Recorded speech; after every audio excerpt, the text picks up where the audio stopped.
for this professor raising the dead. Well, we've got 5 days before he even comes to town to sit and think about it.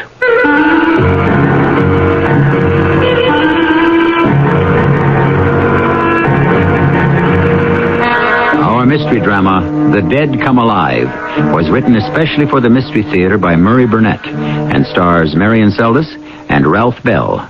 I'll be back shortly with Act One.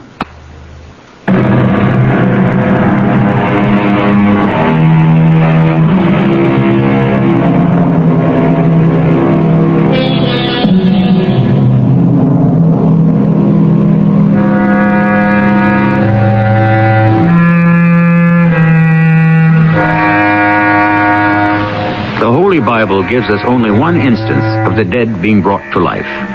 That miracle is accomplished by Jesus when he calls upon Lazarus to come forth, and Lazarus does.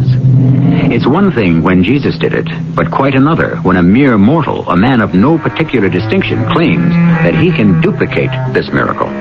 Not only claims it, but says that he will prove it. That was the situation in the little town of Visalia, Ohio in 1808, as the townspeople awaited his arrival with high but mixed emotions. What is so funny, Ralph? Oh, Sheriff. Those darn fools standing in the road gawking, waiting for that professor to come into town. Maybe they expect him to fly in or swoop down out of the clouds. They make me laugh. You won't be doing much laughing when Professor Marvelli brings your Rachel back to life and you find yourself with 2 wives. Have you talked to Edith about that? No, and I don't intend to. Because this is just a clever way of doing business. This here notice he put up in the post office about raising the dead is just a come-on. He probably runs a traveling circus or a carnival. And if he doesn't? Then I figure the sheriff here and the mayor have themselves some kind of problem. Because the man must be either crazy or a demon.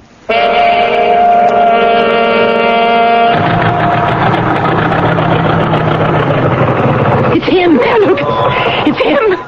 Professor Marvelli. He's in one of those newfangled horseless carriages. Calm down, Mary, please. Mayor, I want you to promise that you'll listen to what he has to say. Oh, Lucas, do you think he can really do it? Bring the dead back to life? Do you think I'll see my Phyllis again? It's kind of hard to believe, Mary. But this notice here. This notice says, exactly at midnight on the 19th of July, Professor Leon Marvelli will be in the Atwood Cemetery of the town of Visalia. He will bring the dead to life. Any who wish to see their loved ones again as they were in the flesh will please attend. Signed, Professor... I know, Mary, I know. I saw the notice in the post office. Those are just words. Anyone can print up a notice like that. And anyone who did and then failed to deliver would be a sorry human being indeed, sir. I believe I am addressing Mayor Lucas Kane. Yes, and you must be Professor Marvelli. Lucas. And this is Mrs. Mary Thatcher. I want to ask you, Professor. Mary, the professor and I have a lot to talk about. I'd appreciate some privacy. Oh, Lucas. Please, Mary, excuse us. Now, Professor, if you'll be so good as to step into my office here. Professor, I wonder if you realize that you caused more excitement in Visalia than anything since the fair in St. Louis a few years ago. I resent that, Mr. Kane. Oh? Why? How can what I've said... Because, Mr. Mayor, you are lumping me in your mind with a carnival. A circus atmosphere. I assure you, this is a serious matter. Most serious. I'm keenly aware of that. Then you are probably not personally involved. My wife of 28 years died 2 years ago, Professor. She lies at Atwood Cemetery today. You're a most unusual man, Mr. Mayor, to remain so calm when in a few days you can face the prospect of being reunited with your beloved. Yes, well, perhaps I do owe you an apology for my remark about the St. Louis exposition.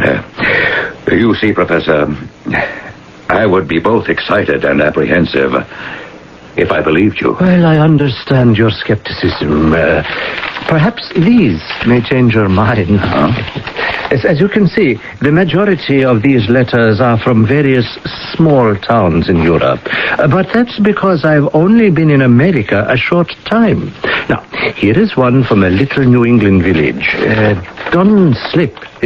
As you can also see, it's signed by the mayor. All right, just hold on. Just give me a chance here to read these, and we'll continue our conversation. Very impressive, Professor. Very impressive. I really don't know what to say. Well, what is there to say? You have read the letters. You accept them as genuine. They appear to be exactly as you represent them, yes. Meaning you intend to check them out? Well, as the mayor of this hamlet, I feel it's my duty to protect the citizens from what could be a very cruel hoax. Yes, well, that is why my first visit was to you, to reassure you. Have I succeeded? Well, let me answer that by saying that before you showed those letters, I was convinced that you were a charlatan. Now I'm not so certain. Well, that is the first step on the road to belief. Why are you doing this, Professor? And why did you pick Visalia? Yes, well, you see, I studied for many years the ancient religions, even witchcraft, which, sir, I abhor. And in my studies, I employed the latest sciences, chemistry, electricity. And, sir, I made a discovery. I can bring the dead to life. And by so doing, I can bring happiness to many who are bereaved. And be paid for doing this service. I see. So it's a business with you. It's a unique service. A service which deserves to be paid. And why Visalia? Well, obviously, most people will be skeptical, or even worse, openly antagonistic. Therefore, I must select a village small enough for me to display my ability as, say, a sort of a sample that will convince everyone. Oh, then your demonstration won't raise the whole population at Atwood Cemetery. Oh, hardly. Although it would be possible. There will be certain people I'll select. Now, for example, you mentioned you were a widower? Yes? Now, if you will give me your wife's name... I'm still trying to make up my mind about you, Professor, so let's leave my wife out of this. Yes, as you choose, sir. What about the appearance? Surely some of those... corpses? May have been dead for some time. Well, as my printed announcement stated, Mr. Mayor, the appearance will be exactly as it was in their lifetime, or on the day they... passed over. Yes, but some people died after a long and wasting illness. Others may have died violent deaths. Perhaps they were even disfigured. So when a person is restored to life, that person cannot, by the very nature of the act, have any marks of death upon them.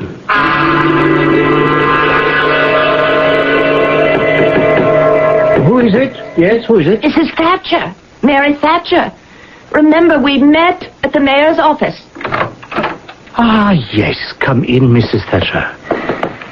Well, how did you get my room number? Oh, you mustn't be angry with Jonesy. We've known each other a long time, and I begged him, and he told me, oh, please say you forgive him. Yes, of course. Now, how may I help you, Mrs. Thatcher? Well, how did you make out with the mayor? Is he going to try and stop you? My dear Mrs. Thatcher, surely you didn't go to all the trouble of finding out my hotel room to come and ask a question which you could just as easily have asked the mayor. No, this is important. You see... 3 years ago, my daughter, Phyllis, was murdered. And they've never caught the person who did it. And I miss Phyllis, and I was wondering what can happen. I mean, will Phyllis remember? And will she know the person who tried to kill her? I see your problem, Mrs. Thatcher. Well, what happens? I suggest you come Saturday night and find out.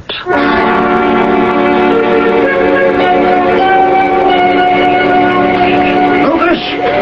Hey, Lucas! Huh? Hold up a minute. You sure set a good pace, Lucas. I guess I'm not as young as I used to be. Who is? What's up, Carrie? It's interesting, you deciding to visit the cemetery. Come here often? Would I feel like it? Uh-huh. And I imagine you're feeling like it now. Particularly since we're only 2 days away from Saturday. What do you want, Carrie? I've just come from a meeting with some concerned citizens. No names, Well, let's just say they're important people. The kind of people who swing elections. I'm asking you again, Carrie. What do you want? We want to know what you're going to do about this Marvelli and his demonstration. I haven't made up my mind. You know this shouldn't be allowed. Not everyone agrees with you. But this Marvelli's a fake. He's got to be. Yeah, that's what I figured. But he's got some mighty powerful credentials. Letters of recommendation from very important people. They could have been forged. Yeah, that occurred to me. So I sent off a telegram to the mayor of Dunslip, a little New England town where Marvelli had given a demonstration. Do you care to read the answer I got today? No, I'll believe what you tell me. The mayor wired me that Marvelli's no fake. He can do what he says he'll do. Bring the dead to life.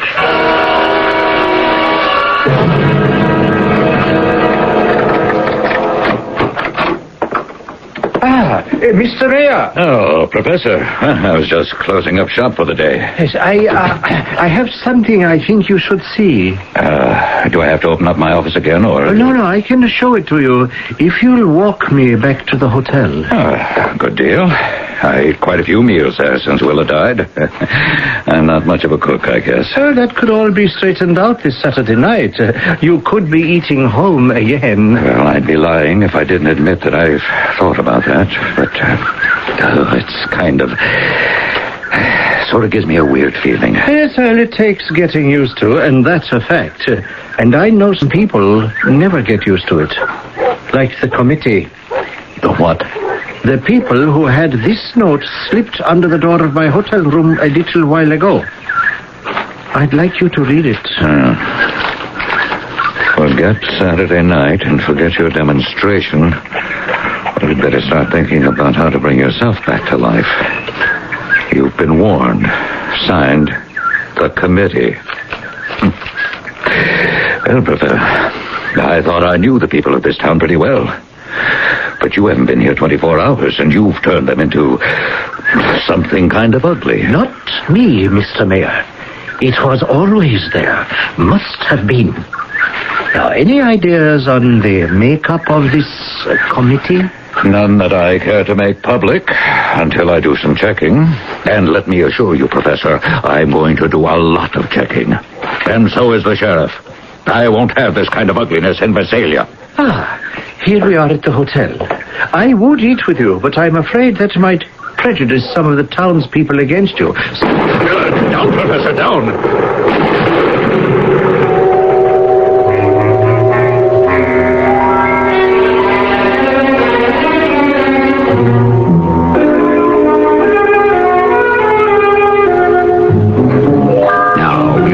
That no one can bring the dead back to life. It's simply impossible.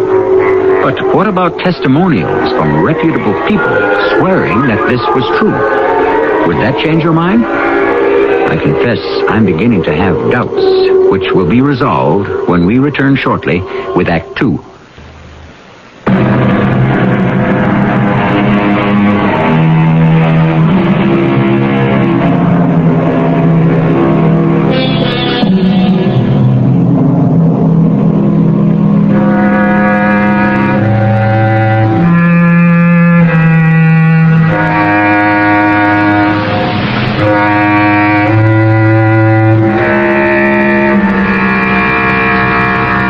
Famous Victor Herbert love song goes, "Ah, sweet mystery of life, at last I found you." But today's mystery involves a man who claims to have found the mystery of death. Not only found it, but solved it. And he goes around bringing the dead back to life, which gives rise to some problems. Darn it, Lucas, I'm the sheriff. Now, this has been a fairly peaceable town till now. Now, we can't have people going around taking shots at other people. That's why I told you about it, Sheriff. You could hardly have kept it a secret. About 20 people heard the shot, and at least a dozen saw you and this Marvelli fella hit the dirt.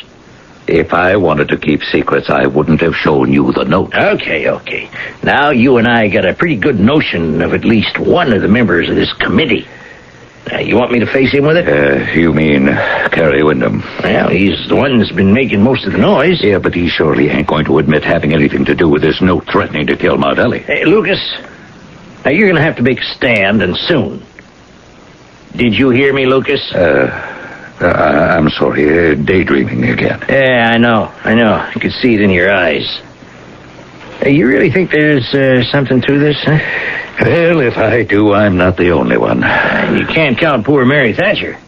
She's been a little off the rails ever since Phyllis was killed. Yeah, I wasn't thinking of Mary. I was thinking of someone who was so scared that the professor might be able to bring the dead back to life that he or she was trying to kill him to stop him. Thunderation! Now, why didn't I think of that, huh? Of course! As far as I know, Phyllis Thatcher's the only person buried in Atwood Cemetery was murdered. Now, there may be others, but she's enough. Now, if this professor brings her back to life, she sure shooting will be able to name her killer. That's what I was thinking. Yes, and that's all the more reason for you to say that you're going to see to it that the demonstration is held. I'll put a deputy to guard the professor. And tip off the murder? Oh, no, sir. Pete, you just hold everything for a while. All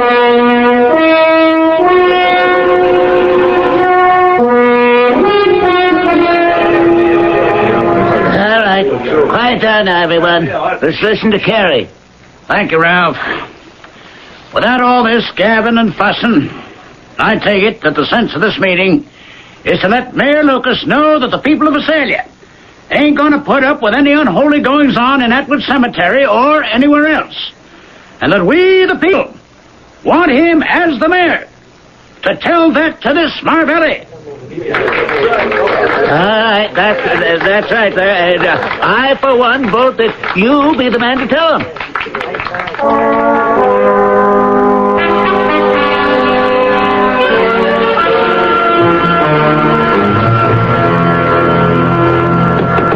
It's me, Professor. Mary Thatcher again. Please open the door. It's very important. Please, Mrs. Thatcher. I want you to come with me to the cemetery right away. You're terribly upset. Please, come in. Sit down. They're going to stop you, you know. They're going to stop you, and that's why I want you to come with me right now. Who is going to stop me? The mayor. I've just come from a meeting. And most of the important people in town were there, and they're sending Carrie Wyndham to the mayor to get him to stop you. And that's why you must come with me to the cemetery right now, so you can bring Phyllis back. Not until Saturday night, Mrs. Thatcher. But the mayor won't let you. I have reason to believe that the mayor not only won't try to stop me, but actually will help me. I've just told you The that. mayor was very much in love with his wife. Don't you agree, Mrs. Thatcher? Well, they had a perfect marriage. Everyone knows that, but...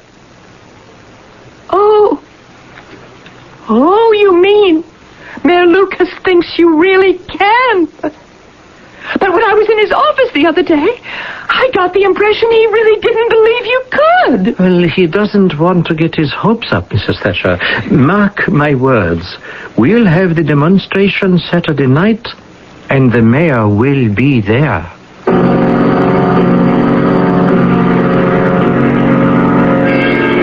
I didn't come to your office to play games, Lucas. Yeah, hold on a minute, Carrie. You've got to ban the demonstration and run this Marvelli fella out of town. Out of the question. What grounds do I have for asking him to leave town? Witchcraft, Lucas. That's what he's practicing. Oh, come now, Carrie. This is the 20th century. I'm not going to restage the Salem witchcraft trials here in Visalia. Now, who's talking about trials? Oh, what are we talking about? Lynching? Tarring and feathering? What have the people of this town turned into? God-fearing, public-spirited citizens. All who just happen to have relatives buried at Atwood Cemetery. That's exactly right.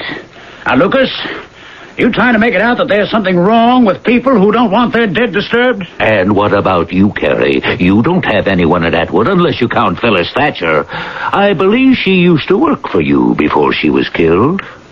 And what's that supposed to mean? Just what I said. Nothing more, nothing less. What you're insinuating is so vile that you ought to be made to pay for it. Believe me, Lucas Kane, this is something I ain't forgetting. I'll make you eat your words, all right? I don't know what you're talking about, Carrie. All I said I was... heard you, Lucas, and by heaven you can thank the Lord I haven't got a horsewhip, because What's going on here? You and Carrie sound like you're thinking of starting your own private war. Sheriff, you better talk some sense into Lucas. He's heading for a peck of trouble. Yeah, well, old Lucas is always stubborn, Carrie. You ought to know that. This is a serious matter, Sheriff, and you can be in trouble, too, unless you can persuade Lucas to stop this godless demonstration in Edward. Your job is to run Marvelli out of town.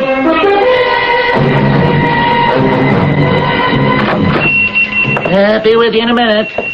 No hurry, Ralph. I'm not a customer. Okay. Back so soon.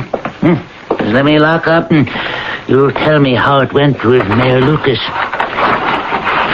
Down near closing time anyway. We got trouble, Ralph. Lucas still backing and filling, is he? Oh, yeah.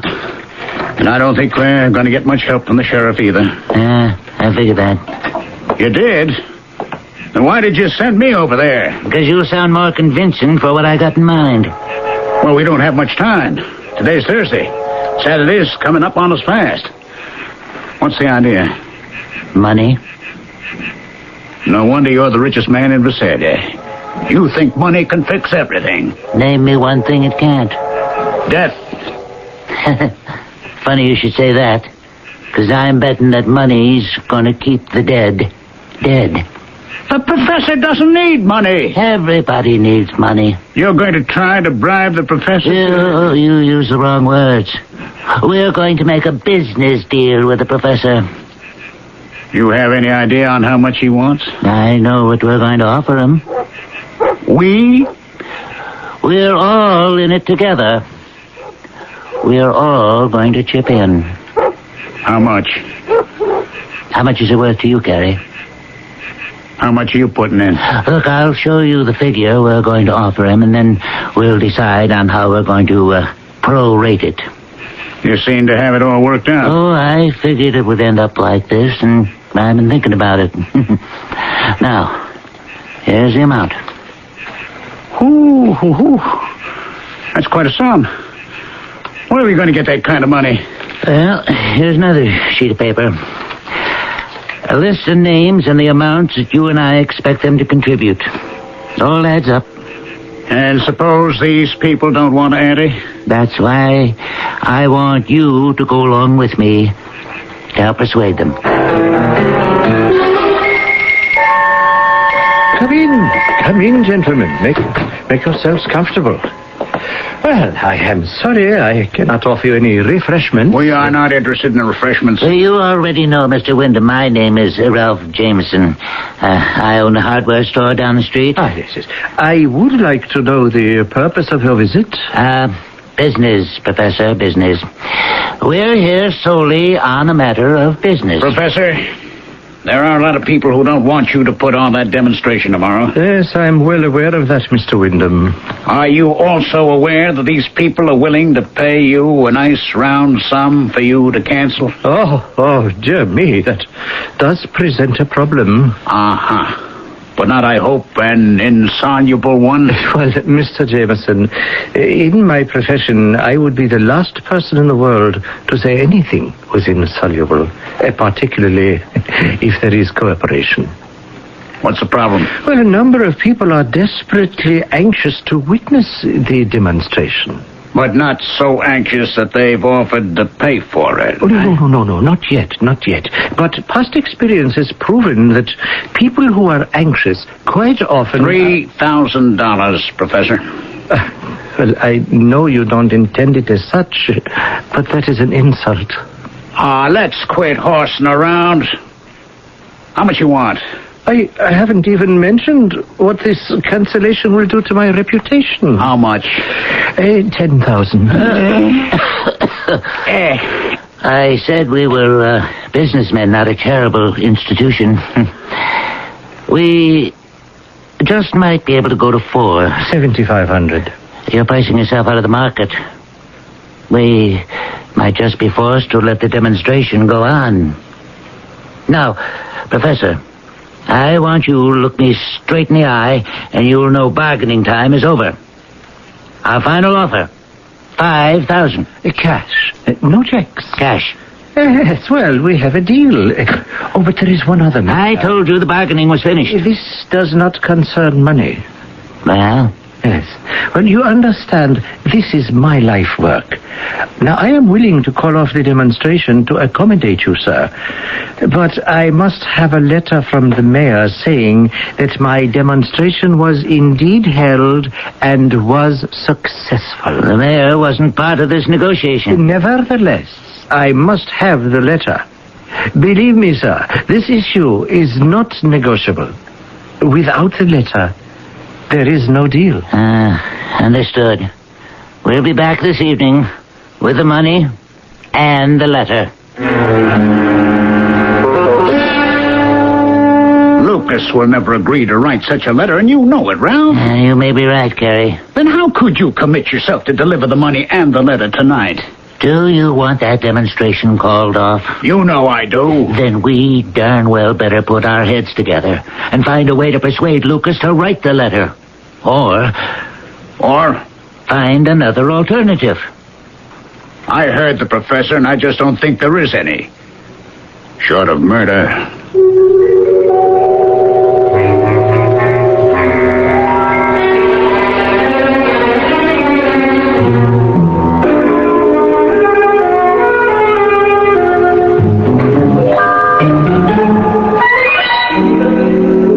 At most, anything that's ever been said has been said best by Shakespeare.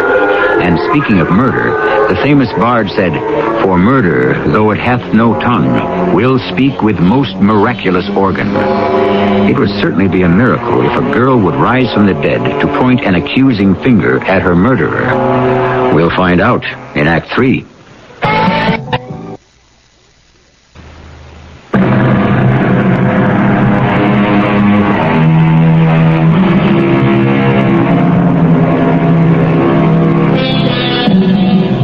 Midnight in a cemetery. A classical setting for hauntings and dark deeds done when the moon hides behind a cloud. But the little town of Visalia was looking forward to a tumultuous, rousing demonstration put on by a man who claimed to be able to raise the dead.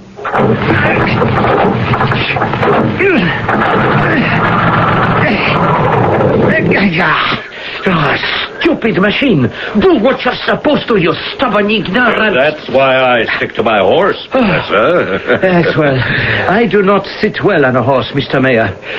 So I use this modern miracle. Yeah, if tonight's demonstration is a success, there are going to be a lot of folks who will figure you can just get up on your broomstick and fly away.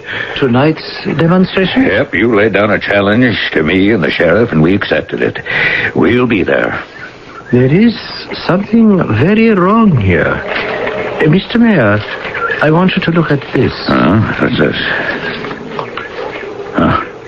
I never wrote this letter. Yes, but it is on official stationery, and it is signed by you. A forgery. Who gave it to you? Oh, dear me. Well, it would have been so much simpler for all of us had my machine started. You figured you'd have been home free after you skedaddled. Well, I was leaving, true, but in a perfectly honorable fashion. I thought you all knew about it. Well, now you know I don't. So you just tell me who gave you the letter. Oh, dear me, I fear that would lead only to complications. I hope so. If I give you the name, would you then allow me to leave immediately? What's your hurry? Well, I wish only to avoid the complications that you look forward to. You're in no position to bargain. You show me a forgery and say that you got it from somebody you refuse to name. It just could be that you wrote that letter yourself, since it sure as shooting gives you a good reference. Yes, I see your point. Then let's have the name. Carrie Wyndham. Before anybody says anything, I just want to let you know, Lucas, that I have work to do in the church, and I don't appreciate the sheriff dragging me over to your office in the middle of the afternoon. I think you know Professor Marvelli. Yeah, sure. Now, what's this all about? Have you ever seen this letter before? No. Don't you think you ought to take a look at it before speaking up, Carrie? What? Oh, sure. Let me see it. Like I said, I never saw it. Well, now, the professor says that you gave it to him. You ought to know better than to believe anything he says. If you don't believe me, perhaps you'd believe Mr. Ralph Jameson. I suggest you check with him. Good afternoon, Sheriff. Professor, what brings you down to my shop today? And, well, somebody forged Lucas' name to a letter. A letter sort of giving the professor a pat on the back. Now, he claims Carrie Wyndham gave it to him. Carrie denies it, and the professor said to check with you, so, well, I'm checking. Well, I'm glad. It's time for both of us to face up to what's been happening and what might happen. I'm asking about the letter. I made a business deal with the professor. He agreed to cancel the demonstration. For the letter? For $5,000. Enough of this evasion. I am used to being met with mistrust and skepticism, but not with deceit, cowardice, and lying. Now, you just hold on a second. You admit we made a deal and I forked over $5,000? Which I will now proceed to return to you. Oh, not so fast. You can't just decide to... With the treatment I have received here, I can do anything I want. Mr. Jameson, here is your money. The demonstration will proceed as scheduled. We made a deal. You can't back out now just by giving back the money. You didn't keep your bargain. The letter was a fake. Oh, I'll get you a good one. I'll go to Mayor Lucas myself. The time has come for straight talk between me and the mayor. Well, how about straight thinking, Ralph? You call yourself a businessman, and you let this here con artist pick your pocket on nothing but empty promises. Now, Lucas knows he can't deliver. That's not the question. Lucas has been so wrapped up in thinking about him and Willa that he never even bothered about anyone else. If by any chance the professor can deliver, what happens to me and Edie when Rachel comes back and finds us married, Or all the others who've made lives for themselves? What happens to them, Sheriff? Oh, nothing. He's just a faker. Your words echo your ignorance. Never once did you ask about the difficulty of working this miracle, or the danger of dealing with those forces I unloose. But tonight, Sheriff, you and Mayor Lucas come and see for yourself. Yes, if you have the courage.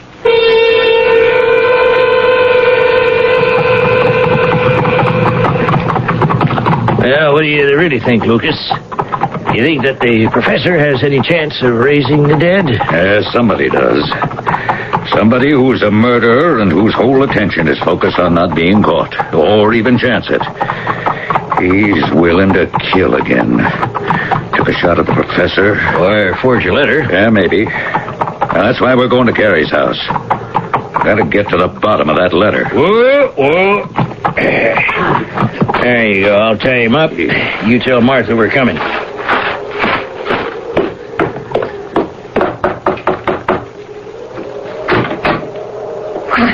Lucas Kane and the sheriff.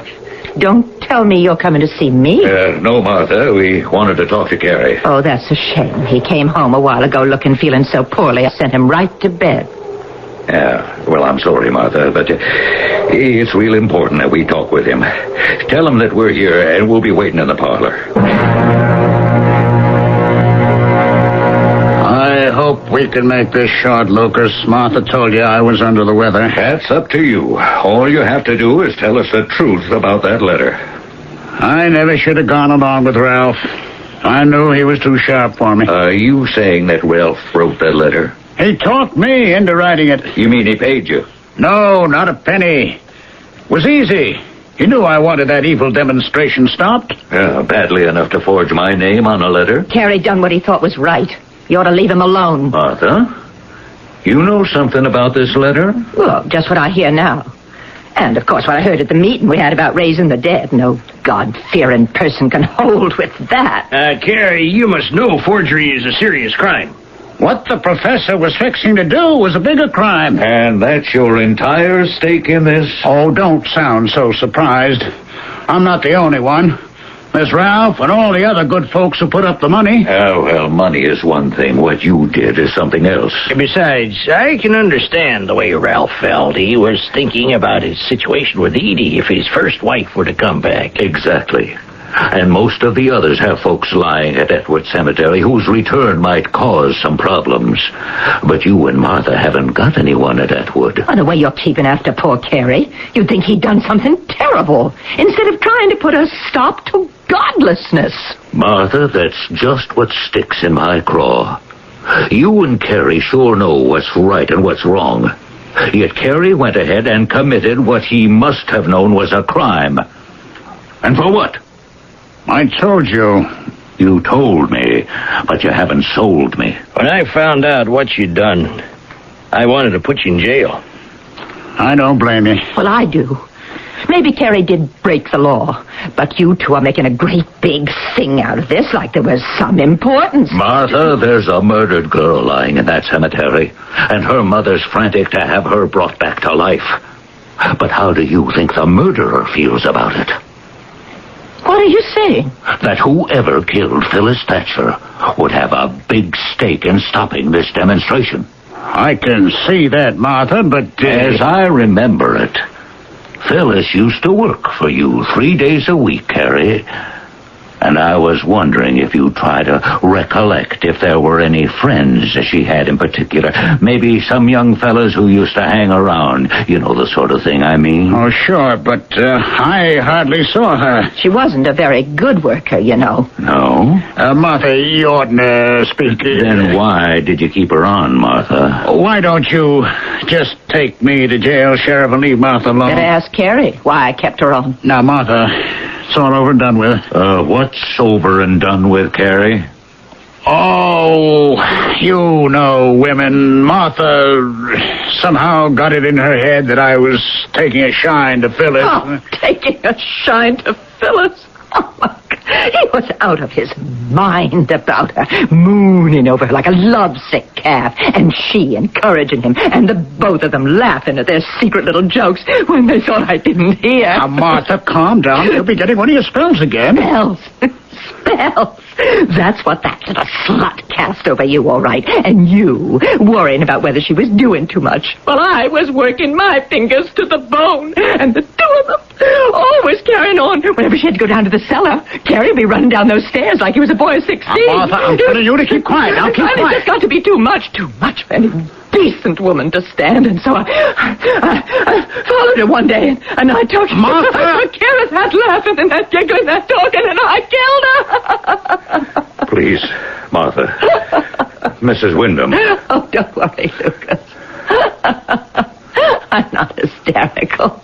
I just think it's so funny. I made myself a sinner. I killed that girl because I thought my husband didn't love me. And now look what he did just to stop my sin from finding me out. That's enough to make anyone laugh.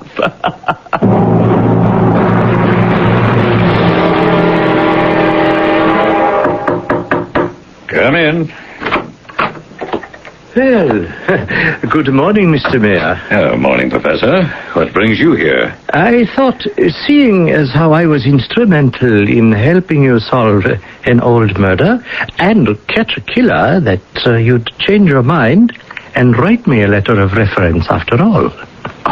Professor, I admire your gall. Oh, not at all, not at all. If you stop to consider, you must admit that without Marvelli and the notice of the demonstration... Which never came off. Only because some of your fellow townspeople wanted to pay me enough so that I needn't. Admiring your call is one thing, but writing a letter to help you continue with this swindle is quite another. The only letter that I'll write for you is one stating that you helped a murder investigation. And if you don't want that, take yourself and your schemes and your newfangled motor car and get out of town.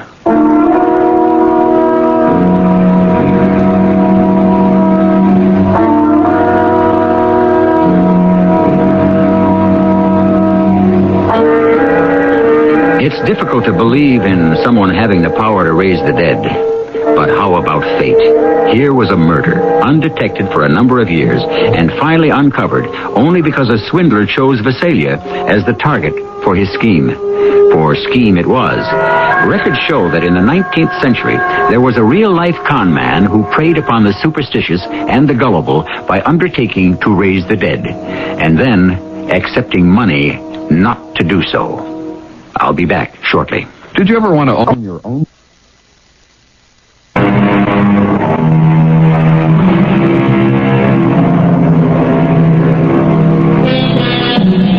It's always the same dream. Or is it a dream? The blazing red flames light up the midnight skies. There's the brazen, ear-shattering clamor of the great bronze war horns. The shouts of the men, the screams of the women, the clatter of sword and javelin, the smashing of battle axe and mace. All of this seems to be exploding all about her. There is no escape. And just when it appears that she must be engulfed by it, swept away by the surging storm of murder and destruction, she opens her eyes, and she is somewhere else. Somewhere else. Miss Nelson? Yes, Dr. Miller. Where? Where? Why, in my own room. Home. Oh, why didn't you say so? I don't know. Well, the usual way to describe this sort of experience would be to say, then I opened my eyes and I was back home. Why did you refer to your home as somewhere else? I told you I don't know. In the dream... Doctor, I don't know how this is going to sound, but I'm not sure it's a dream. Well, what else could it be? I have to keep saying I don't know. Whether it's a dream or reality, you seem to be in a place. Yes. It seems to be a medieval place. I feel it's more than 1,000 years ago. And there's a war. Yes, the long ships are always attacking some fortified place with a wall around it, a stone wall. Never a greater slaughter of heroes, a struggle of standards, a hurling of javelins, a crash of the charges, a wielding of weapons. That has passed over, so this may be sung. Yes? Go on. With what?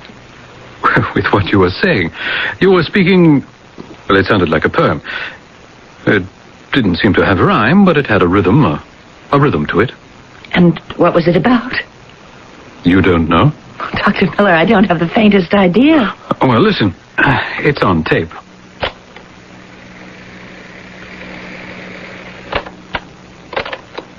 Never a greater slaughter of heroes, a struggle of standards, a hurling of javelins, a crash of the charges, a wielding of weapons. That has passed over, so this may be sung. I said that? Well, I suppose I did. What does it mean? Where did you learn it? Well, as I've told you about the whole business. I don't know where anything comes from. I don't know what anything means. Well, you don't usually talk like that, do you? Like what, Doctor? With a kind of lilt and rhythm. I don't know where anything comes from. I don't know what anything means. I have these bad dreams, and they seem to be more than dreams. In what way? In every way. I'm leading a life that seems to be active and noisy and dangerous. Well, doing what? Attacking medieval towns and cities? Oh, that's only a part of it. And it was because Thorfinn needed the gold and the jewels. Who is Thorfinn? I don't know. Well, you just mentioned his name. Oh, Doctor, these words, they just keep coming out of my mouth, and I don't know why. What am I going to do?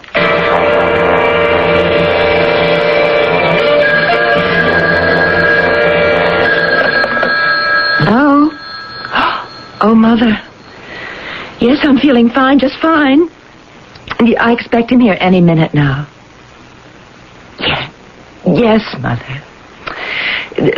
Mother, there's no point in your going through it. I can recite the entire argument by heart. A, Harold is an excellent catch. B, I must not let him slip through my fingers. C, I'm not getting any younger. D, what do I want anyhow? Oh, Mother, he's here now. Yes, dear, I understand. Yes, Mother. Do you want me to keep Prince Charming waiting at the door? I will. I'll remember everything. Goodbye, Mother. Yes. Harold, You always seem surprised to see me. Well, come on in. Are you feeling better? Better than what? Well, better than you were last night, last week. Well, actually, all month. Would you like some coffee, Harold? I thought we might go to a movie tonight. Oh, all right. It's an excellent picture. How do you know? Well, all the critics say so. And before you invest $4.50 for a seat, you should avail yourself of the best possible advice. Would you agree? Of course. Everything in this life is an investment. That's why you should research everything thoroughly. Now, I fell in love with you, Edith, but it wasn't at all haphazard or accidental. I mean, do you realize that? I really hadn't thought about it. No. You see, first, I found out all about your family, and then I found out all about you. Well, what was there to find out? My life has been an open book. Oh, but such a sensible book. Well, only one thing worries me. Well, I wouldn't exactly say worries. It's the fact that you've been so nervous this past month. Oh, I'm sorry. Did you go to the doctor? Yes? And what did he tell you? Oh, very little. Practically nothing. Harold, would you mind if we didn't go to the movies tonight? Oh, of course not. I seem to have this headache. You poor darling. The best thing for that is rest. Yeah. As a matter of fact, I have a whole pile of work I could take care of tonight. Well, then why don't you do that? Oh, that's what I love about you. You understand that a man has serious obligations to his job. Well, of course.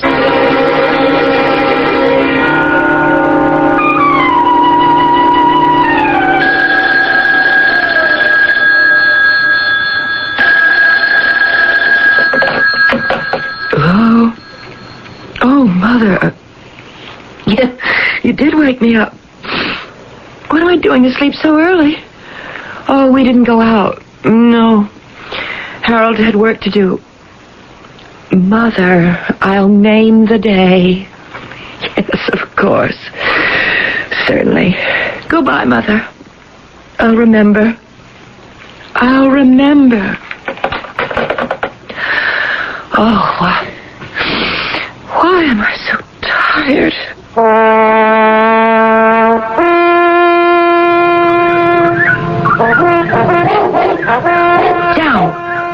Down, Randolph. Be still. This must be the house of Goodleaf Carson. Yes? And you are the fair Edith. The minstrels for once told the truth. They said that Edith Goodleaf Stater was the most beautiful maid in all of the northern country. And who are you? Ask me first who I was. Till just this moment, I was Thorfinn Kjærjudsen, master of a long ship of 50 rowers, strong, bold men who fear nothing and no one, neither the living nor the dead. That's who you were. But who are you now? Now, I am poor Thorfinn, the slave to command of the fair Edith. Speak, my lady and mistress. I have nothing to say. Know this. I do not fancy silent women. My wife must sing and dance and speak in riddles and runes and be merry the whole day long. I am sure you will find such a one. I have found her already. And who is this fortunate maid? You shall be my bride. No. No? I am the fiancée of Harold Olafsson. Oh, why, that fat farmer. My father has pledged me to Harold Olafsson. And that must be the end of the matter, my brave Thorfinn. The matter will be ended only when you become my wife. And you will, fair Edith.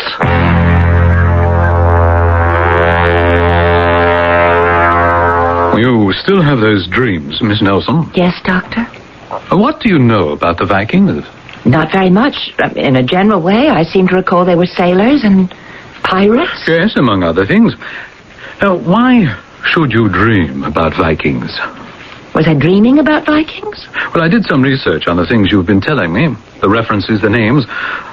All these are Viking. How do you account for it? I don't. I can't. Well, your name is Nelson. That's of Scandinavian origin. Yes? Is it possible you could have heard all these things at home? No. Are you sure? Oh, yes. I mean, my father was of Norwegian descent, I think, but he died when I was very young. I never knew him. Well, still, there was the family. No, his parents were dead. He had no other relatives. And my mother's people were English, and so actually the only thing that's Scandinavian about me is my father's name. And you never read any of those things? No. I'm more interested in science. At school, I was great in math, and that's why I became a computer programmer. Well, for some reason, you have an affinity for the Viking period. It has dominated your dream life for well over a month. Have you dreamed of anything else? No. Do the dreams seem to be taking more definite shape? Yes, I think so. I mean, at first it was just you could say, a welter of activity all around me. And now I seem to have become someone. Ah, who? Well, for the past several nights, I have been a girl called Edith Goodleaf-Stater. Edith, the daughter of Goodleaf, yes? I'm promised to a man named Harold Olafsson, whom I don't love. Harold. Wait.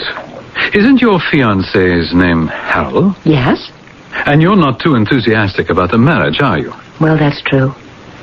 So I am beginning to think that this may be why I'm having those dreams. Well, my dear, it would account for why you're having dreams in general, but not for why you're having those dreams in particular. And there's another man. A handsome Viking. Well, he's a pirate. Thorfinn Kurdelsson. Uh-huh. And do we have a modern equivalent on the scene here? No. But you're waiting for him, aren't you? I have been. I'm 32, and... Well, you know, No, you're not happy. No, and I won't be happy if I marry Harold, and I won't be happy if I have to be alone, and so it's a dilemma. And since you can't solve it, you try to escape in dreams. But are they dreams? Yes, but why Vikings? And how do you know so much about them? Let's see, you started having these dreams, you say, about a month ago? Yes, Doctor. You didn't have any dreams even remotely like them before? No. Why did they begin a month ago? What happened? Was there an event? An event? What sort of event? A month ago. That would be June 3rd. A Saturday. You came in here... I have the record. June 14th. Now, you told me you were having those dreams. You remembered the day they began, Saturday night. So what happened Saturday that could have triggered them? I don't... Now, don't say you don't remember. We're going to put that day together. Now, what happened on Saturday, June 3rd? That seems to be changing your whole life.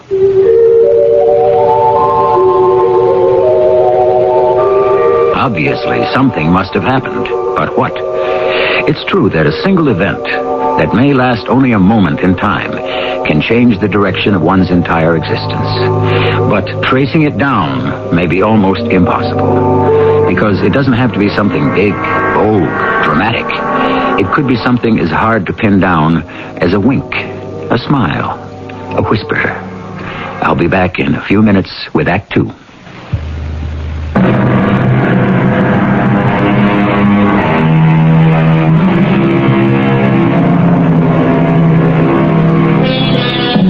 In our dreams, we go journeying, says the poet. True, but where and why? Why one dream and not another? And why are some so real and others so dim and confused? What is a dream? Is someone trying to tell us something? If you can't answer these questions, you're in distinguished company. Neither could all the great scientists, psychologists, and philosophers. Saturday, June 3rd. Remember it? Yes, Doctor. Why? Was it a special day? Well, any day's a special day if I don't have to go to work. Well, that tells us something about your job. What did you do on that morning? I went to the old Renby place. Oh, I mean, the Renbys have been gone these past 20 years. The property belongs to the state now. But nobody minds if you go there and pick cranberries. So you went berry picking Saturday morning? Alone? Yes, Harold was out of town. Or did you spend the whole morning there? Well, you don't just go to pick cranberries. You enjoy the fresh air and the sunshine, the view. You bring a book and a sandwich. Well, what did you do afterward? I went home and I wallpapered my bedroom. That took all afternoon. Then I went to my mother's for dinner, and we talked a while about you know who. We watched TV, and then I went home and to bed. And that night you had the first dream. Yes. On TV, did you see a movie, perhaps, about Vikings? No, actually, we watched a baseball game. My mother's a fan. And that was Saturday, the 3rd of June. Yes. Have you told me everything? Every little incident? Start again. While I was picking berries, I tripped and fell. Is that the kind of thing you want? Yes, go ahead. And I saw this funny piece of iron lying there on the ground. Iron? Well, I could tell it was very old because it had that rippled sort of look. Describe it. It's about 8 or 9 inches long, and on one end of it, it's about an inch or so wide, and it sort of narrows down to a point. Like a knife? Yes, a knife. What else can you tell me about it? It has some marks on it. I would say it might be some kind of writing. In what language? Well, I don't know. I'm not even sure it's writing. What did you do with it? Well, I brought it home. I mean, you know, people are always finding things around here from colonial times, so I used it as a paperweight. Mm-hmm. Well, I'd like to see it. But what would it have to do with anything? Whatever happened to you on that day, the 3rd of June, could be of the utmost importance.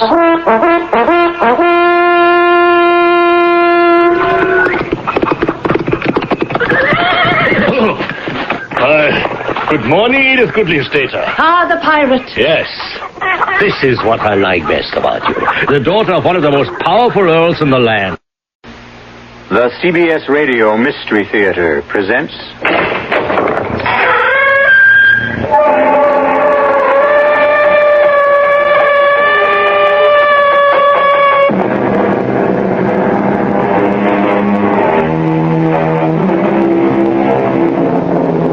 Come in. Welcome. I'm E.G. Marshall. Trust. To trust someone. What does that mean? I suppose that in simple terms it means you feel sure that a certain person will not let you down, that you can put complete confidence in him or her. Assuredly, trust ranks among the strongest expressions of the human psyche. Yet it is also the most delicate and vulnerable, as Claudia Hammond found out. Mary, they're going to kill me. He's going to kill me. Now, Claudia, you've just got to put such terrible thoughts out of your head. In heaven's name, Mary, how can I? You saw the letter from Todd's mistress. The woman Todd's making love to behind my back. You know what it said. And I don't believe one word of it. Not one single word. Because your husband loves you, Claudia. You have nothing to fear from him. Except one thing. What one thing? Death.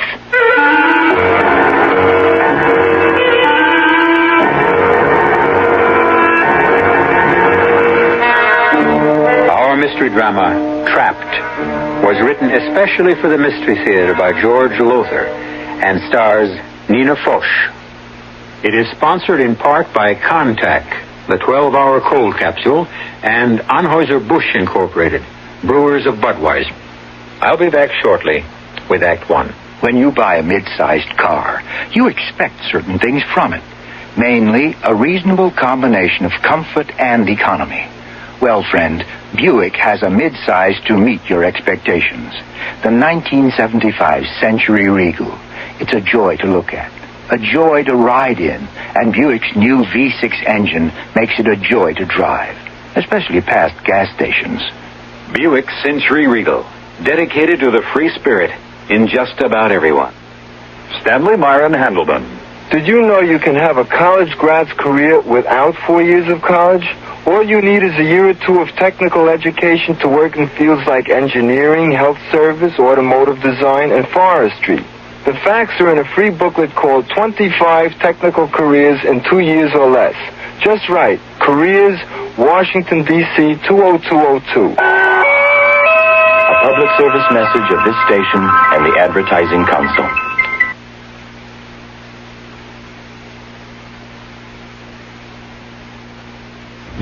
At McDonald's, we give you good service.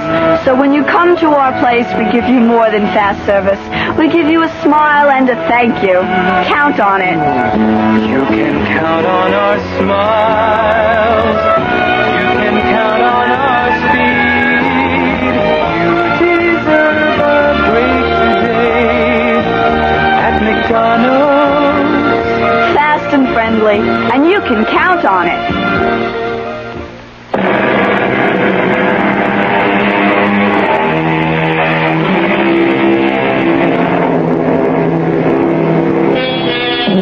Well, now, this thing, trust.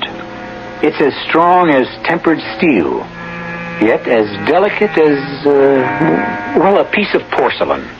Strong because it grows slowly, deeply, in the compost of unselfish deed. Example, you would not trust me on brief acquaintance, but if I did several unselfish things for you, you would say, I trust E.G. because my welfare means more to him than his own.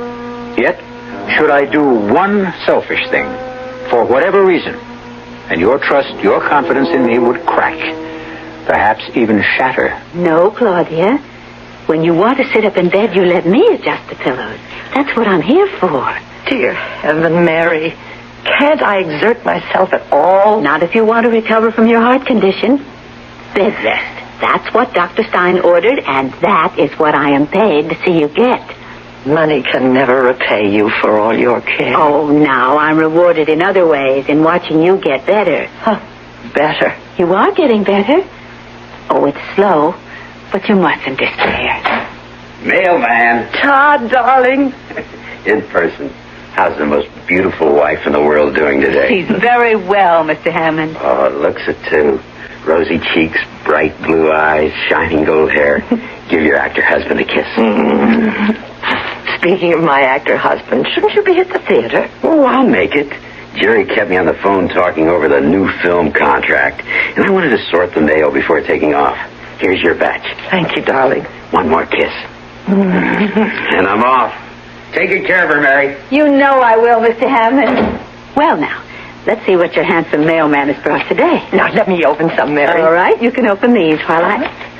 Well, what's this? What? It's a letter addressed to Mr. Hammond. He must have overlooked it when he sorted the mail. Huh? Shell pink envelope. Perfumed. Woman's handwriting. It's another MASH note. Todd gets them by the gross. Open it, Mary. Let's see what it says. Oh, should we? Of course. Todd shows me all his fan mail. Oh. Well, you know, proposals of marriage and offers of love and, I don't know what all. What's the matter? A matter? The way you look when you open that letter. Mary, what is it? Now, let me see that letter. No, Claudia. I'll just give it to Mr. Hammond when Mary, please, let me have that letter. All right. What? Mary, did you read this? Well, I glanced at it enough to... Todd, dearest, of course I love you as deeply, passionately as you love me. And you're right. Claudia does stand between us. So, dearest heart, I've changed my mind. I will go along with your plan to put her out of the way. Signed, Margot. Margot, whoever she is, could use the services of a psychiatrist. Do you think this is just one of those crank letters? Oh, what else could it be? Claudia, you don't think it's anything but that? If it is, he'd have good reason. What are you talking about? I'm not a wife anymore. I'm a burden. Now, I will listen to no more of that. That husband of yours doesn't just love you. He adores you. Or acts as if he does. All right, have it your way. Now, it's time for you to take your tonic and have a nap. I don't want any tonic. You've got to have it. It's the one thing that really builds up your strength. Strength? For what? To go on living? Of course. Oh, Claudia, honey, what makes you... If Todd doesn't love me anymore, I'd just as soon be dead.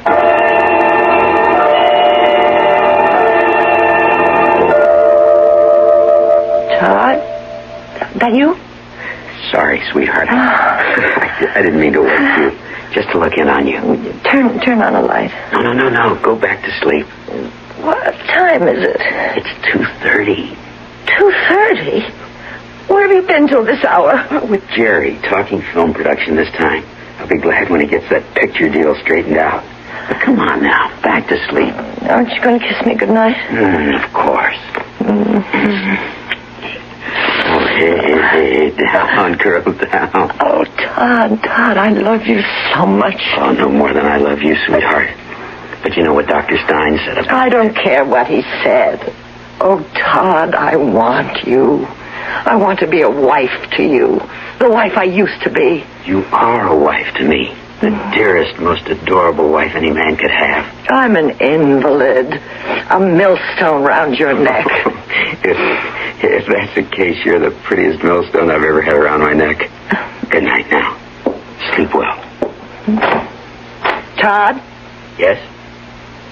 Who is Margot? Margot who? Just Margot.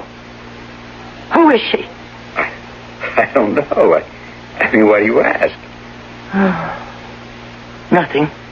You must have a reason. No. It's nothing. Good night. Good night, dear. A friend. No name. It's just signed a friend. Oh, now this is getting to be... May I see that letter, Claudia? Thank you. Dear Claudia Hammond, you don't know me, we've never met, but I happen to know that your husband and a woman named Margot he has been seeing for months now plan to kill you. Oh, really? Now, read the rest of it. Guard yourself. Be careful what you eat. Above all, don't take any of the tonic your doctor prescribed unless you trust the person who gives it to you. Signed, a friend. Mary, I'm scared. You have nothing to worry about as long as I'm here. I feed you. I give you your tonic, and I take care of you. So what do you have to fear? What about your day off? Well, Mrs. Gates comes in then, and you can certainly trust her. Oh, I don't know.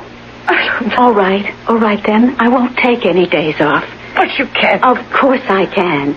At least until this whole silly, stupid thing is cleared up. And believe me, Claudia, that is what it is. It's silly and stupid. I wish I could believe you.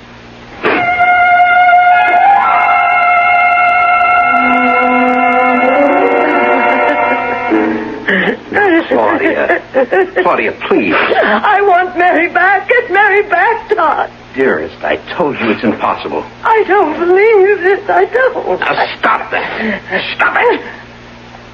What? Oh, I'm sorry, sweetheart. But you can't go on letting your emotions run away with you. It'd kill you. It could. You know it could. Now calm down and listen. Mary came to me this morning and said she had the offer of another job, nurse companion to an elderly and wealthy woman. I asked her what salary she'd be paid, hoping that I might meet it. But I couldn't. It's 3 times what we're paying her. And I don't care. I want Mary. Honey, I'm sorry, but you just can't have Mary. Tell her I want to see her. I'll talk to her. I'll persuade her. You can't talk to her. She's gone.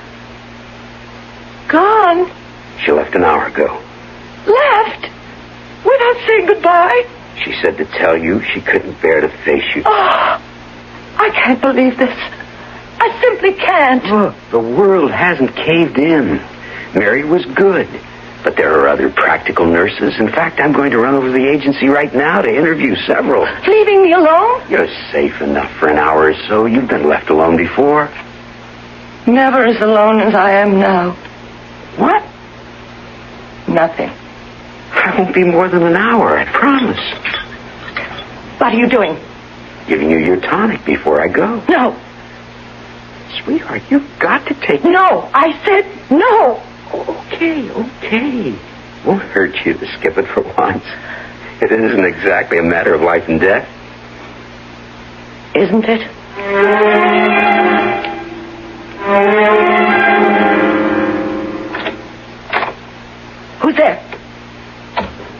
I say.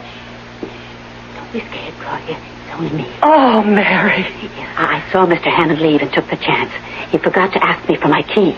But, Mary, why have you come back?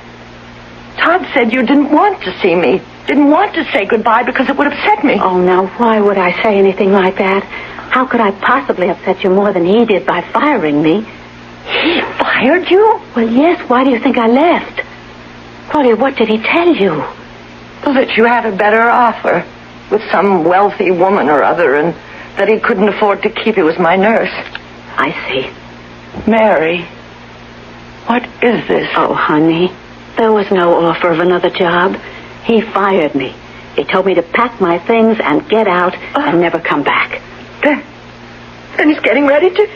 Now, it looks that way. But I'm going to call the police. The police? There's no other way. With me out of the house, you need protection. But what can the police do? There's no proof Todd means to kill me. There are the letters. You still have them, don't you? Yes. But do you think they're enough, those letters, to convince the police? Won't they think what you thought at first? Crank letters? Very likely, but they're all we have. Now, you keep them until I need them. And I'd better leave. He could come back any minute. Oh, here. I wrote it out for you. It's my telephone number. And you call me. You just call me anytime you need me. Oh, Mary, I can't let you go. I know, honey. I don't want to go. But we have no choice. But don't you worry. You are going to come out of this. Believe me. Question is, will I come out of it alive?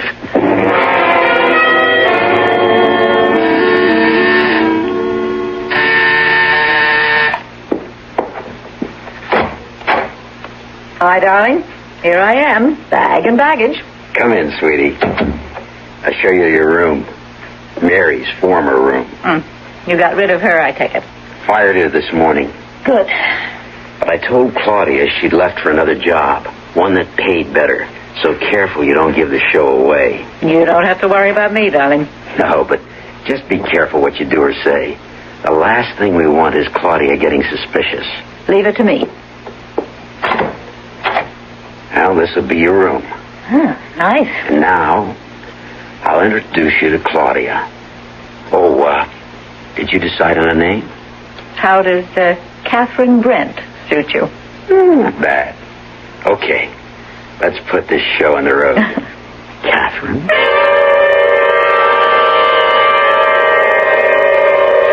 Trust, as I said, is both strong and delicate. I might also have said that it can be misplaced. As it virtually goes without saying, Claudia misplaced hers. It's a mistake to misplace one's trust. A serious, indeed a dangerous mistake. For Claudia, it may be the last mistake she'll ever make. I'll return shortly with Act 2. Give your hand to a friend. Give your heart to your loves. But give your cold to contact. The sooner the better. The common cold is a rotten thing. You miss so much. Sneezing, drips, and congestion can drag you down. Then, ask yourself the contact question. 6 or 3 or 1? You'd need 6 cold tablets, 2 every 4 hours, or 3 ounces of Cold's liquid, 1 every 4 hours, or just 1 contact for up to 12 hours continuous relief of those symptoms. That's daytime, then nighttime relief. Both the others have things for aches and fever, and the liquid, something for coughs.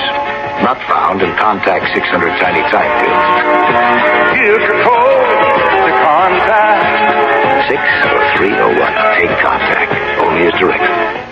Kitchen appliances are power tools, too, just as much as drills and jigsaws. Hi, Frank Lieber here to tell you True Value hardware stores have that kind of power tool, too. Kitchen appliances that help cooks create. A West Bend party percolator, for instance. It makes a lot of coffee, 20 cups, and then keeps it hot. If you ever had to make coffee for 10 with a 9-cup percolator, you know the advantage of that. It has a durable polypropylene body and a two-way spigot, just $9.99. And there's a Toastmaster broiler oven, one that cleans itself as it cooks. In one position, it broils and grills. Flip it over, and it bakes and roasts. It's just $32.88 at True Value Hardware stores. And there's a Hamilton Beach 14-speed blender. It comes with two special plastic containers. You can blend food in them, then store them away in the refrigerator. Just $19.88. Kitchen appliances are power tools, too. Just a few of the values at participating True Value Hardware stores.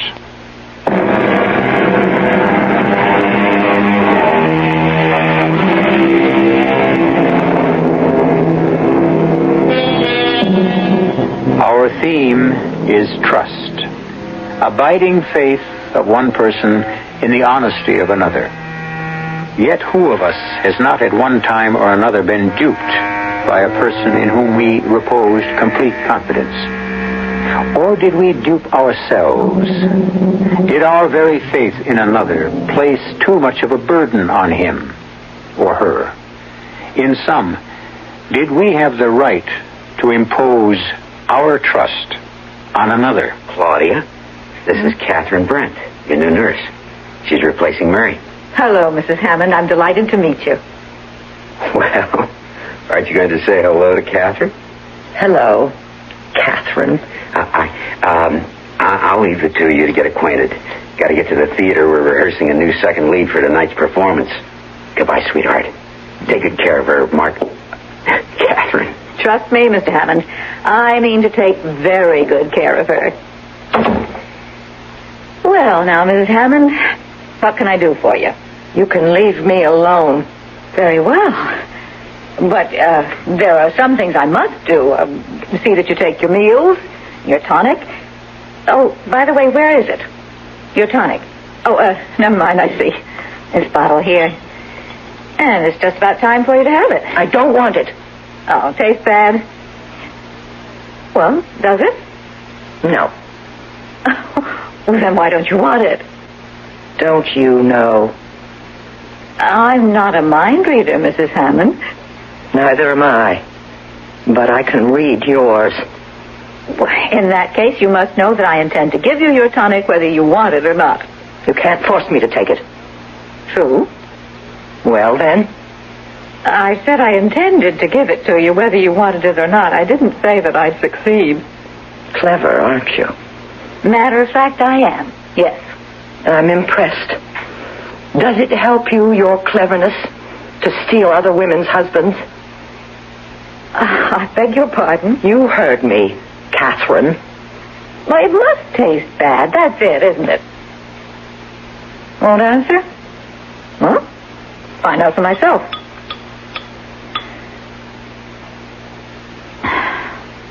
Well, it doesn't taste bad.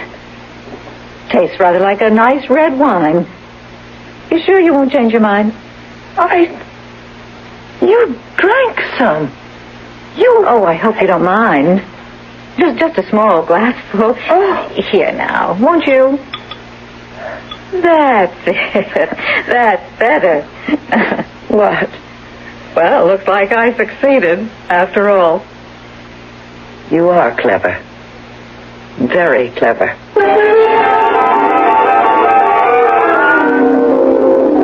And thank you, Dr. Stein. Thank you very much. Good night.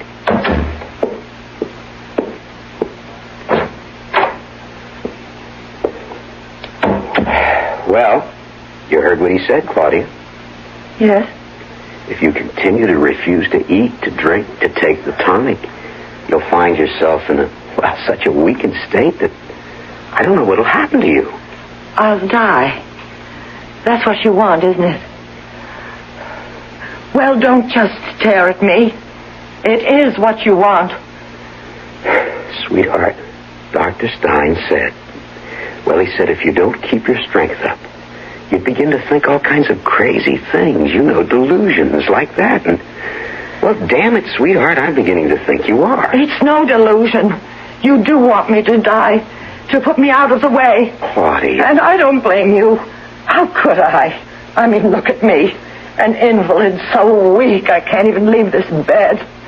A useless woman. A useless wife. Oh, Claudia. You think I don't know how it must be for you? You're a man. Not just any man, but a Broadway star who could have any woman he wanted. And all you've got is me. All I want is you. Don't lie to me. Oh, please, don't do that. I couldn't bear that. You remember our promise to each other. The promise? You don't remember. And it isn't so long ago.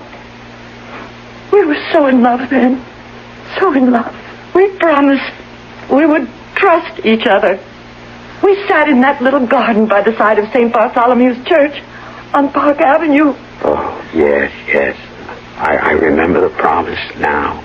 Have you kept it? Have you? Claudia, you're weak. You're worn out. Have you? What are you doing to me? To yourself. Have you? Claudia. What is it? What's that? Another heart seizure, I think. Phone Dr. Stein. He's not back in his office yet. Phone anyhow. Get it on record that you phoned. Yes.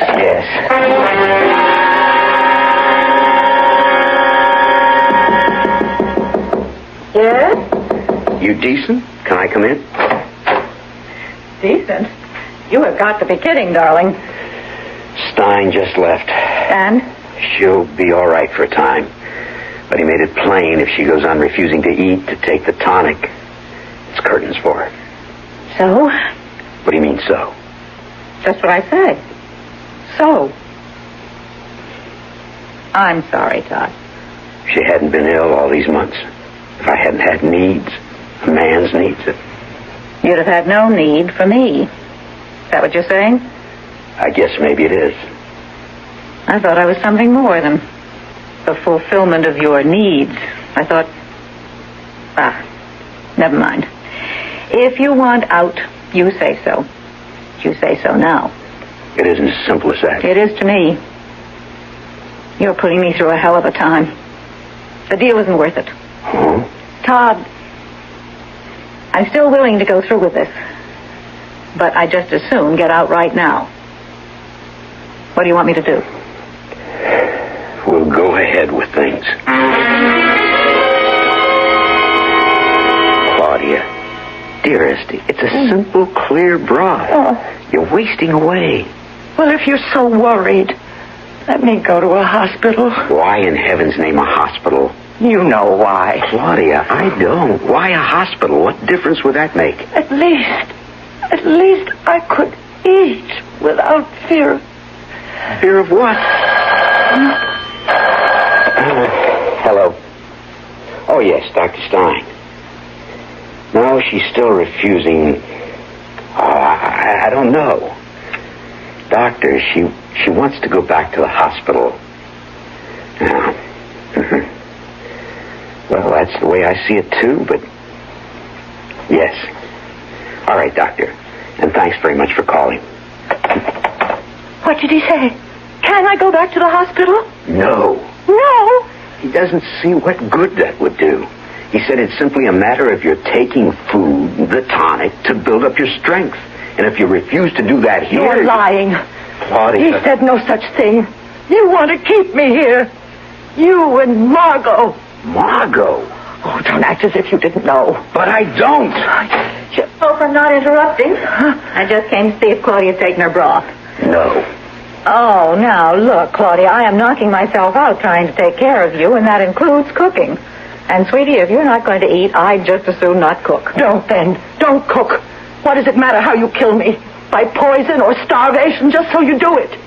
Kill you? Claudia, what in heaven's name are you saying? You know what I'm saying. The two of you. Oh, Claudia.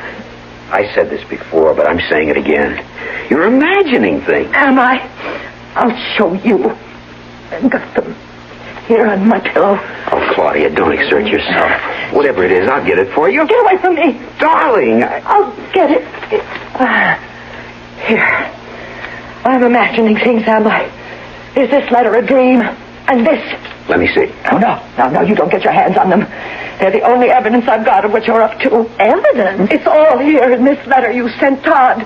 But he never got because it was mixed up in my mail. I'm sure you'll remember it.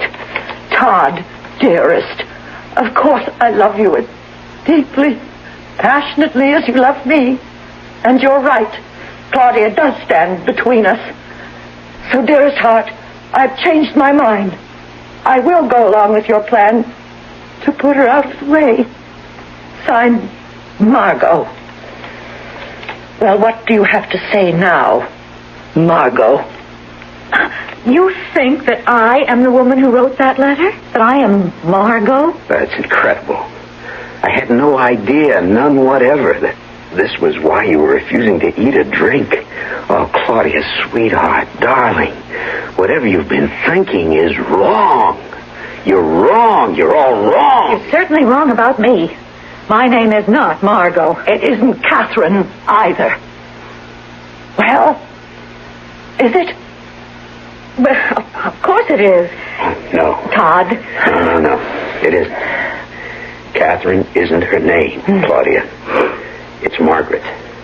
Margaret Sutton. Margaret Sutton? I didn't even think I was born yesterday. Claudia, believe me. I saw Margaret Sutton on the stage often enough. She was slim and dark, and this woman is... She's... All right, say it, darling. A fat peroxide blonde. I'm afraid I've got a bigger appetite than you. If this woman is Margaret Sutton, why did you say her name was Catherine Brent? I thought it would be best not to remind you of the past. You were so jealous in the early years of our marriage. I never dared even mention Margaret's name. What is she doing here? Why did you replace Mary with her? I needed someone I could trust to take care of you. Well, if you needed someone you could trust, why did you fire Mary? I told you. Mary had the offer of a better job. That's a lie. Mary told me you fired her. You did, didn't you? Well, since it's all coming out, I guess you'll have to know. You fired her. Yes. Why? Claudia, I don't want to hurt you. I know how fond you were of Mary. And always will be. She was the most devoted, dedicated person I've ever known. No, Claudia. It was all an act. The simple truth is that Mary was in love with me. In love? With you? Almost from the first day she entered this house, she started doing everything she could do to, well, get me to fall in love with her. If you expect me to believe... I don't expect you to believe it. But what I'm telling you now is the truth. Things went from bad to worse over the months. She got more and more difficult to handle, and finally, I couldn't take it anymore. I fired her. Claudia, that is the truth. Go away and leave me alone. Claudia, look at me. I swear I'm telling you the truth this time. Leave me alone, please. Please leave me alone. Better do what she wants, Todd. Or she could die right now. Come on.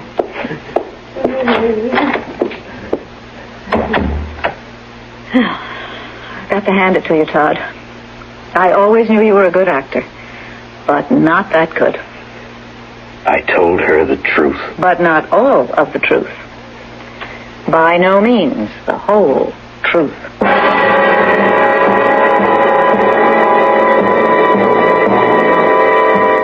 What is the whole truth? What game are these two playing with Claudia as the pawn? Todd has lied to Claudia again and again. What lie or half-truth has he told her this time? I'll return shortly with Act 3. You've seen the Budweiser commercials on television, and maybe you've wondered how long people have been putting that famous Bud label on things. Well, not as long as the brewers of Bud have been putting things on the label. Things like a list of Bud's most important ingredients. Quote, brewed by our original process from the choicest hops, rice, and best barley malt. And things like the following statement. This is the famous Budweiser beer. We know of no brand produced by any other brewer which costs so much to brew and age. Our exclusive Beechwood aging produces a taste, a smoothness, and a drinkability you'll find in no other beer at any price. Unquote. Yes, brewing beer right does make a difference. Read the Bud label. Taste the king of beers, and you'll agree when you you say Budweiser, you said it all. Anheuser-Busch, St. Louis. You know, there's clean and there's McDonald's clean. That means at McDonald's, the cleaning never stops. So it's really clean. And when you come to our place, you can count on it. You can count on a place that is spotlessly clean. You deserve a break today at McDonald's. Clean. You can count on it.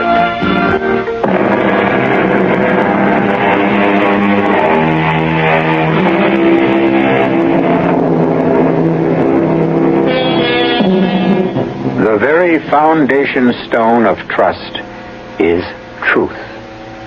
Accordingly, since Todd Hammond has lied to his wife Claudia repeatedly, she can scarcely be expected to trust him. So far as I'm concerned, she'd be a fool if she did. Apparently, she feels as I do, for as we rejoin her now, a helpless invalid, trapped in her bedroom, we find her telephoning the police.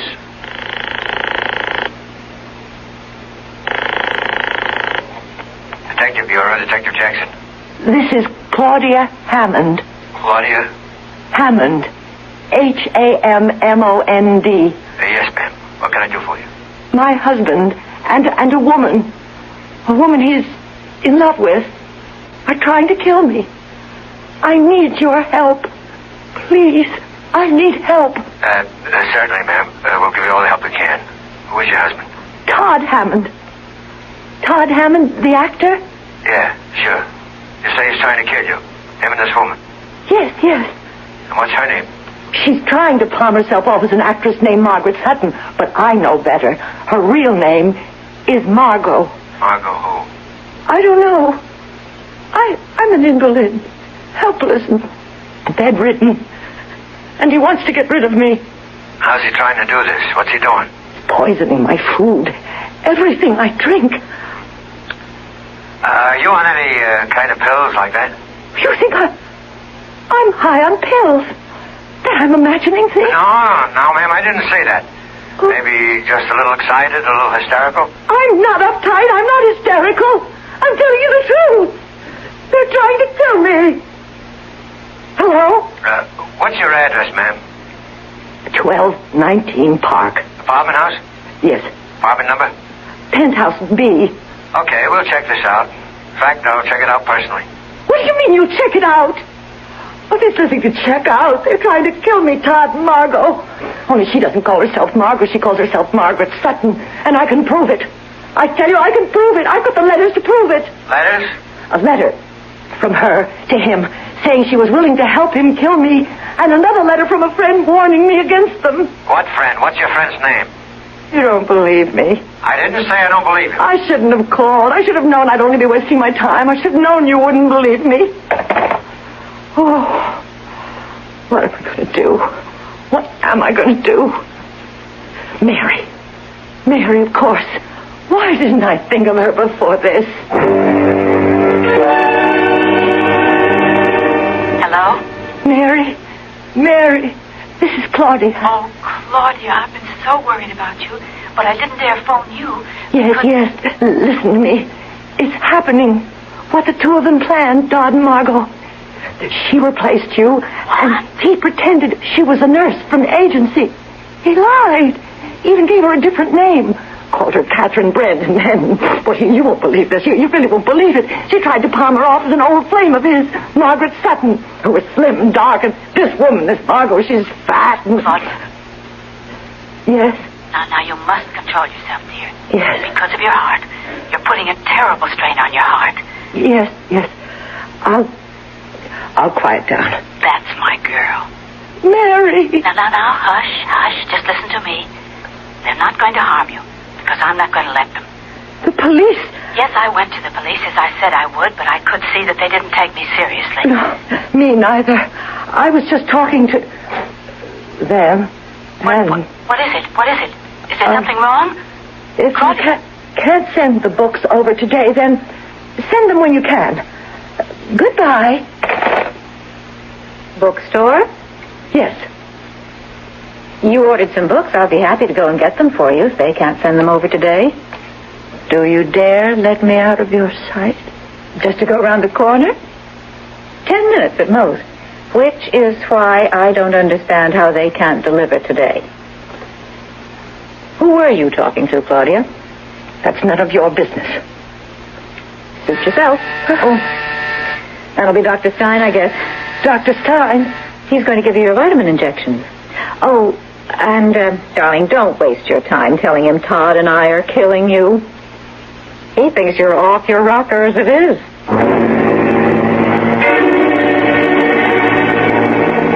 You were supposed to monitor all her calls, but you let her phone the police. I'm sorry, Todd, but even you will have to agree I have only 2 hands, 2 eyes, and 2 ears. I can't be everywhere and do everything at once. A detective coming to see me backstage.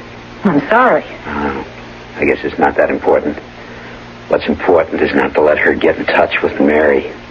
Or Mary with her. What happened with the detective? He didn't believe her, of course.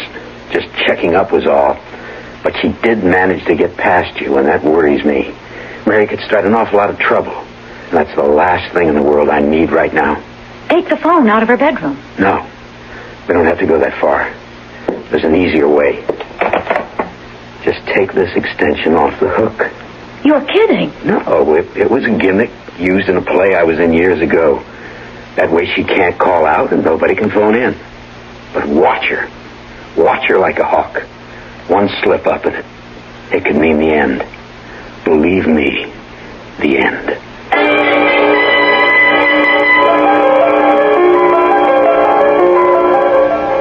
Mary's number now. Where is it? Here.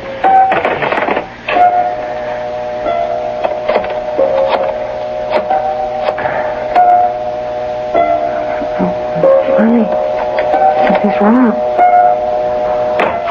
Oh, no. They're taking the phone off the extension.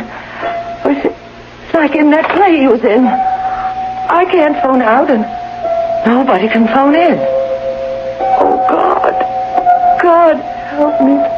Please. I don't want to die. Please. Oh, please. I want to live. Could I possibly... What time? 10:35. He won't be back from the theater till after 11. And she's... I'll take my chances. If I can only get out of bed. Walk. Crawl if I have to. Everything's swimming. Dizzy.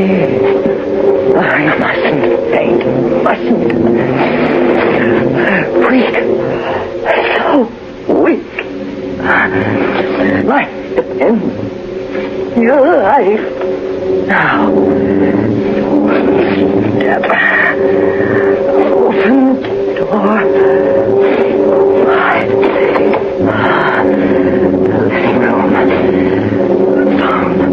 The living room. The phone. Yes. On that last table. They took the phone off the hook. Reach. One more step. Only one. Oh, dear Lord, no. Oh, just put my phone back. Hang on. Put this one back on the hook and then get back to my...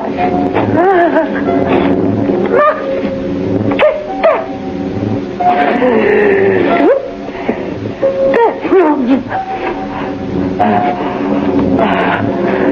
Now, just one step. What in the name of Claudia?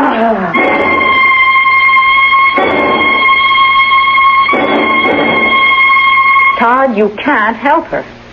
Sitting here by her bedside all night, it does no good. You've got a matinee. I'll sit with her. You're dead on your feet, too. Dead. What a word to use now. She isn't dead, and she may not die. No. She lost so much blood. Wrist cut when she crashed through that table. So much blood they didn't dare move her to a hospital. And now look at her. White as a sheet. Go and get some sleep, Todd. I'll stay with her. And Todd... Yes? Forget the deal. I don't get you. I agreed to play nurse because you needed somebody you could trust. You know something, darling? You trusted the wrong woman. You wanted me to protect her against Mary. And I said, okay, in exchange for that character lead in your new film. But you know what I was really after, Todd? Oh, no. Not you. Not after all these years. Afraid so. I'm a woman. I love you. Enough not to envy you your happiness with her. I love you, too. But I love her a hell of a lot more.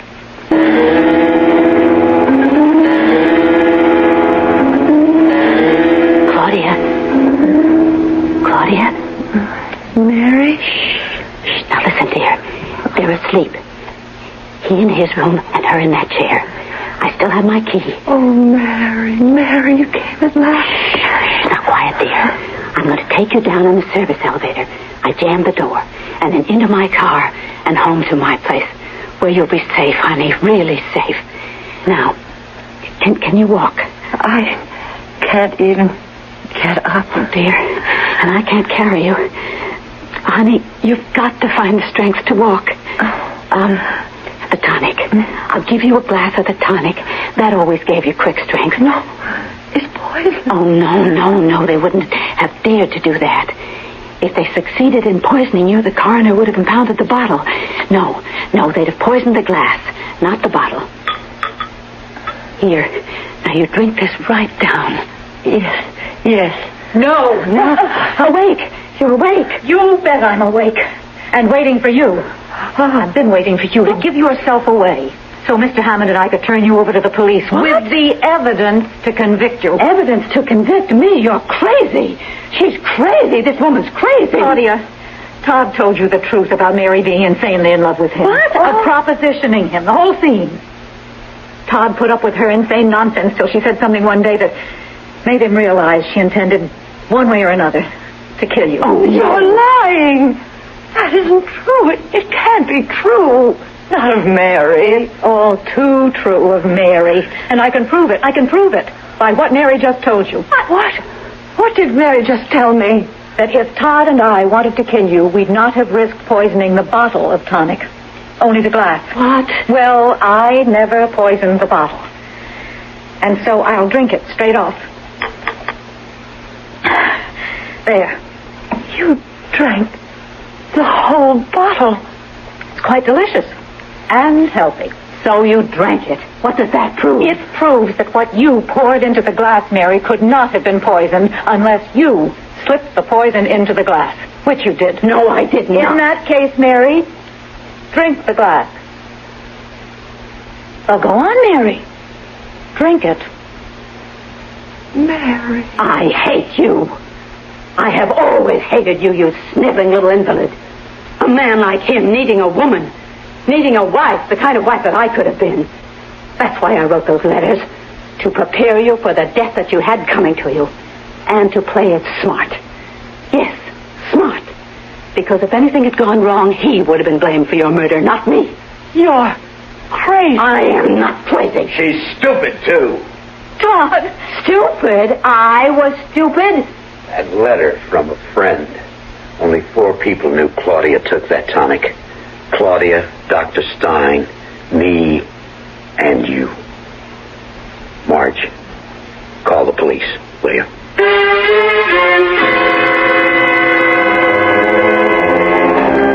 Trust. Truth. Trust, it would seem, can be many things, or at least a thing of infinite variety. As for truth, well, the evidence seems clear that one man's truth is another man's lie. The answer to this complexity? Surely the answer lies in the complexity of you, of me, of all mankind. Where else? I'll be back shortly. There is a fresh new spirit sweeping the land. A free spirit that demands good products. Products that satisfy your sense of good taste and desire for economy. But above all, products that perform. Buick has been touched by this spirit. And this year, our crisply designed, solidly built Buicks will bring joy even to the most demanding of free spirits. The 1975 Buicks, dedicated to the free spirit in just about everyone. Hi, this is Pearl Bailey. Today I'm not going to try and entertain you. Instead, I'm going to put before you the distressing story of the needy children of the world. They need your help. The bright side is that you can give them all of this by working with Save the Children Federation. Together you can forge a better world, one in which children can have hope instead of despair. To find out how, you write today to Save the Children Federation, Box 120, Grand Central Station, New York, New York, 10017. Please help these children.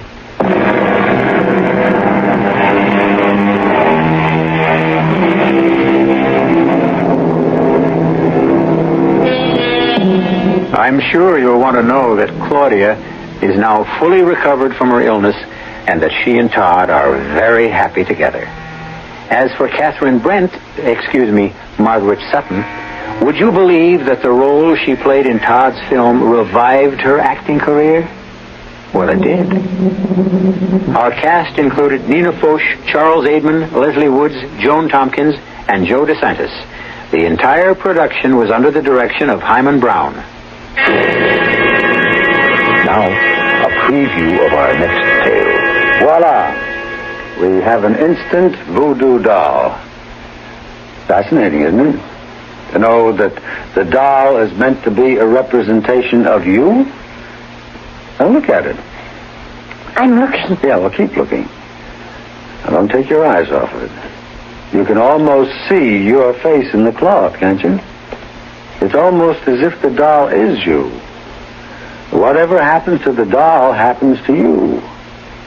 Sharing one body between you. One life. One destiny. I still think it's silly. All right. And let's see what happens when I take this letter knife. What are you going to do? Nothing. I'm merely going to plunge this knife into a meaningless piece of cloth. No, don't! Radio Mystery Theater was sponsored in part by Buick Motor Division. This is E.G. Marshall inviting you to return to our Mystery Theater for another adventure in the macabre. Until next time, pleasant dreams.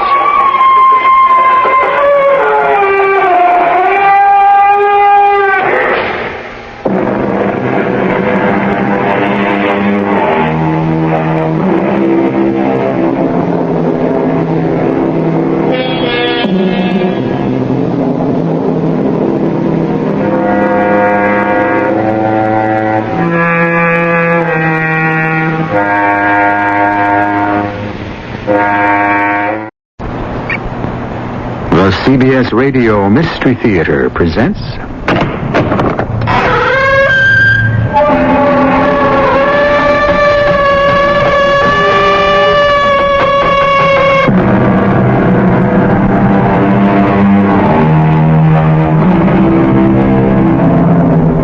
Come in. Welcome. I'm E.G. Marshall. The story you're about to hear has its origins in historical fact. The bare essentials are on public record. But in the audacious way of dramatists, we have taken the liberty of embellishing, transposing, adding to, and subtracting from the strict truth as handed down to us. We beg your indulgence on the grounds that our prime and only purpose is, as always, to entertain you. But he is my dearest friend. He is the love of my life. My only friend. The one man in the world for me. I'd give my life for him. So would I. I wish he were dead. I, too.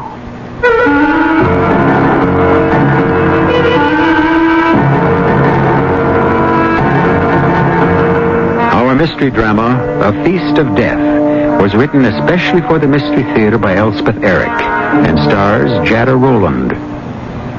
I'll be back shortly with Act One. It's your way of looking good. You're looking good. Having fun in summer like you should. Avon took light florals, lush wood notes, and a refreshing touch of citrus, and put it into one terrific new fragrance, Country Breeze. It's everything you love about summer. You've got lots of things to do, so we bring Avon right to you. It's Avon summer, and you never look so good. Come on, coming. Oh, I can't believe we lost our traveler's check. Me neither. Come on, we've got to find the tour guide. Oh, there he is. Mr. Lee. Mr. Lee. Well, what's wrong? Mr. Lee, we lost all our traveler's checks. All of them. What kind were they? American Express. No problem. American Express has an office right here in Hong Kong. In Hong Kong and in hundreds around the world, you can find help with American Express traveler's checks. Ask for them by name.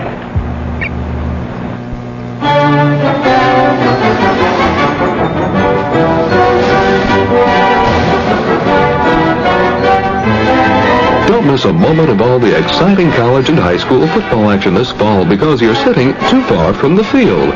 Rivers Camera Shop in Champagne's campus town can take you right to the middle of the action with a pair of Minolta binoculars. Minolta specializes in pocket and compact binoculars to zoom you right onto the field without being saddled with the bulk and weight of conventional binoculars. And since Minolta has been a leader in photographic lenses for many years, you're assured of precision optics. Stop at Rivers and check out the Minolta binoculars. You'll see a world of difference. And while you're at Rivers, be sure to stock up on all the film and supplies you'll need to capture the excitement and color of the coming season forever. Rivers Camera Shop, your hometown camera shop at 608 East Green in Champagne's campus town.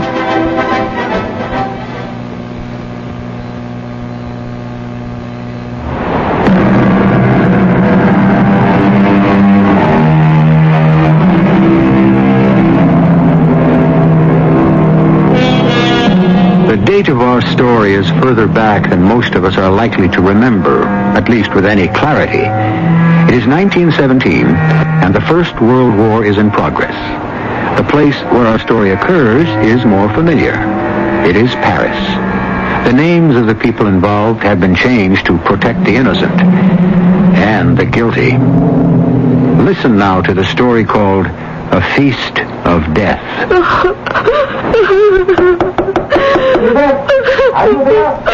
Go away. Andre? May I come in? If you want to. The concierge told me you were home. That's why I kept trying. What else did the old hag tell you? Well, nothing. Only that you seem distressed. Are you distressed, Yvette? Distressed? Yes, I think one might say I am distressed. I am desolated. Andre, my life is over. I want nothing but to die. You are unhappy, Yvette? I tell you I want to die, and you ask me, am I unhappy? Oh, yes. Oh, yes, my dear Andre. I am unhappy. And I shall never be happy again. Do you want to tell me why? I suppose I might as well. It might make you feel better. I best tell you everything. From the beginning. If you want to listen. Oh, do you, Yvette? Always do you. I must look frightful. I've been crying for hours. You look beautiful. Beautiful. You never look anything but beautiful to me. What a good friend you are, Andre. I try to be. A friend to me. And a friend to him. Oh, where is he, by the way? They've taken him away. The police came this morning and took him away. Police? What would the police want with Jacques? Oh, Andre, it's such a long and sorry story. I'm not sure you want to hear it. Oh, but I do. If you insist. He and I met that time I was in the hospital. You remember? Oh, oui. You were ill with pneumonia, I remember. Oh, Jacques. Used to come to my room every day. At first I thought he was a doctor. He never said he was, but I thought, why else would he be coming to my room every day? He never asked me how I felt, or anything like that, the way doctors do. And after a while I began to wonder, why all these visits? Why all the concern for the welfare of someone he did not know? You are so good to me, so kind to me. Why? But why not? You're a lovely young girl. Paris is full of young girls. Young girls who are not ill, not helpless, not penniless like myself. Is it goodness? Simple charity? Well, I could say that it began as an act of charity. You see, Yvette, I make a practice of visiting hospitals. In particular, the wards where the more indigent patients are forced to lie. I've been visiting this hospital for, at least 15 years. How wonderful of you. How extremely kind. I've never been ill before. I never knew such things went on. I imagine there are many things in this shabby world you know nothing about. Well, I'm only 17. I know. 17 and a seamstress. How did you know that? You work 12 hours a day for a couturier near the Étoile, and they pay you very badly. You live in a tiny garret room in Montmartre. It has no heat, no running water. You pay £1 once every 2 weeks for the privilege of taking a bath. You have no proper winter coat, no warm gloves. How do you know these things? I've talked to various people. It was not hard. But why? Why would you take so much trouble for one you scarcely know? A poor seamstress. Because I love you. You love me? Incredible.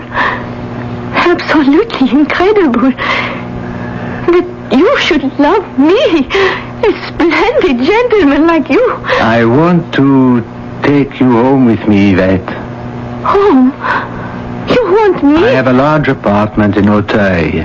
I think you will like it. I think in time you might come to love me.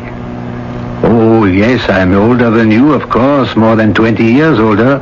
Still, I am not an old man. Oh, no, not old at all. I try to keep in shape. I once belonged to the 10th Hussars, you know, long before you were born.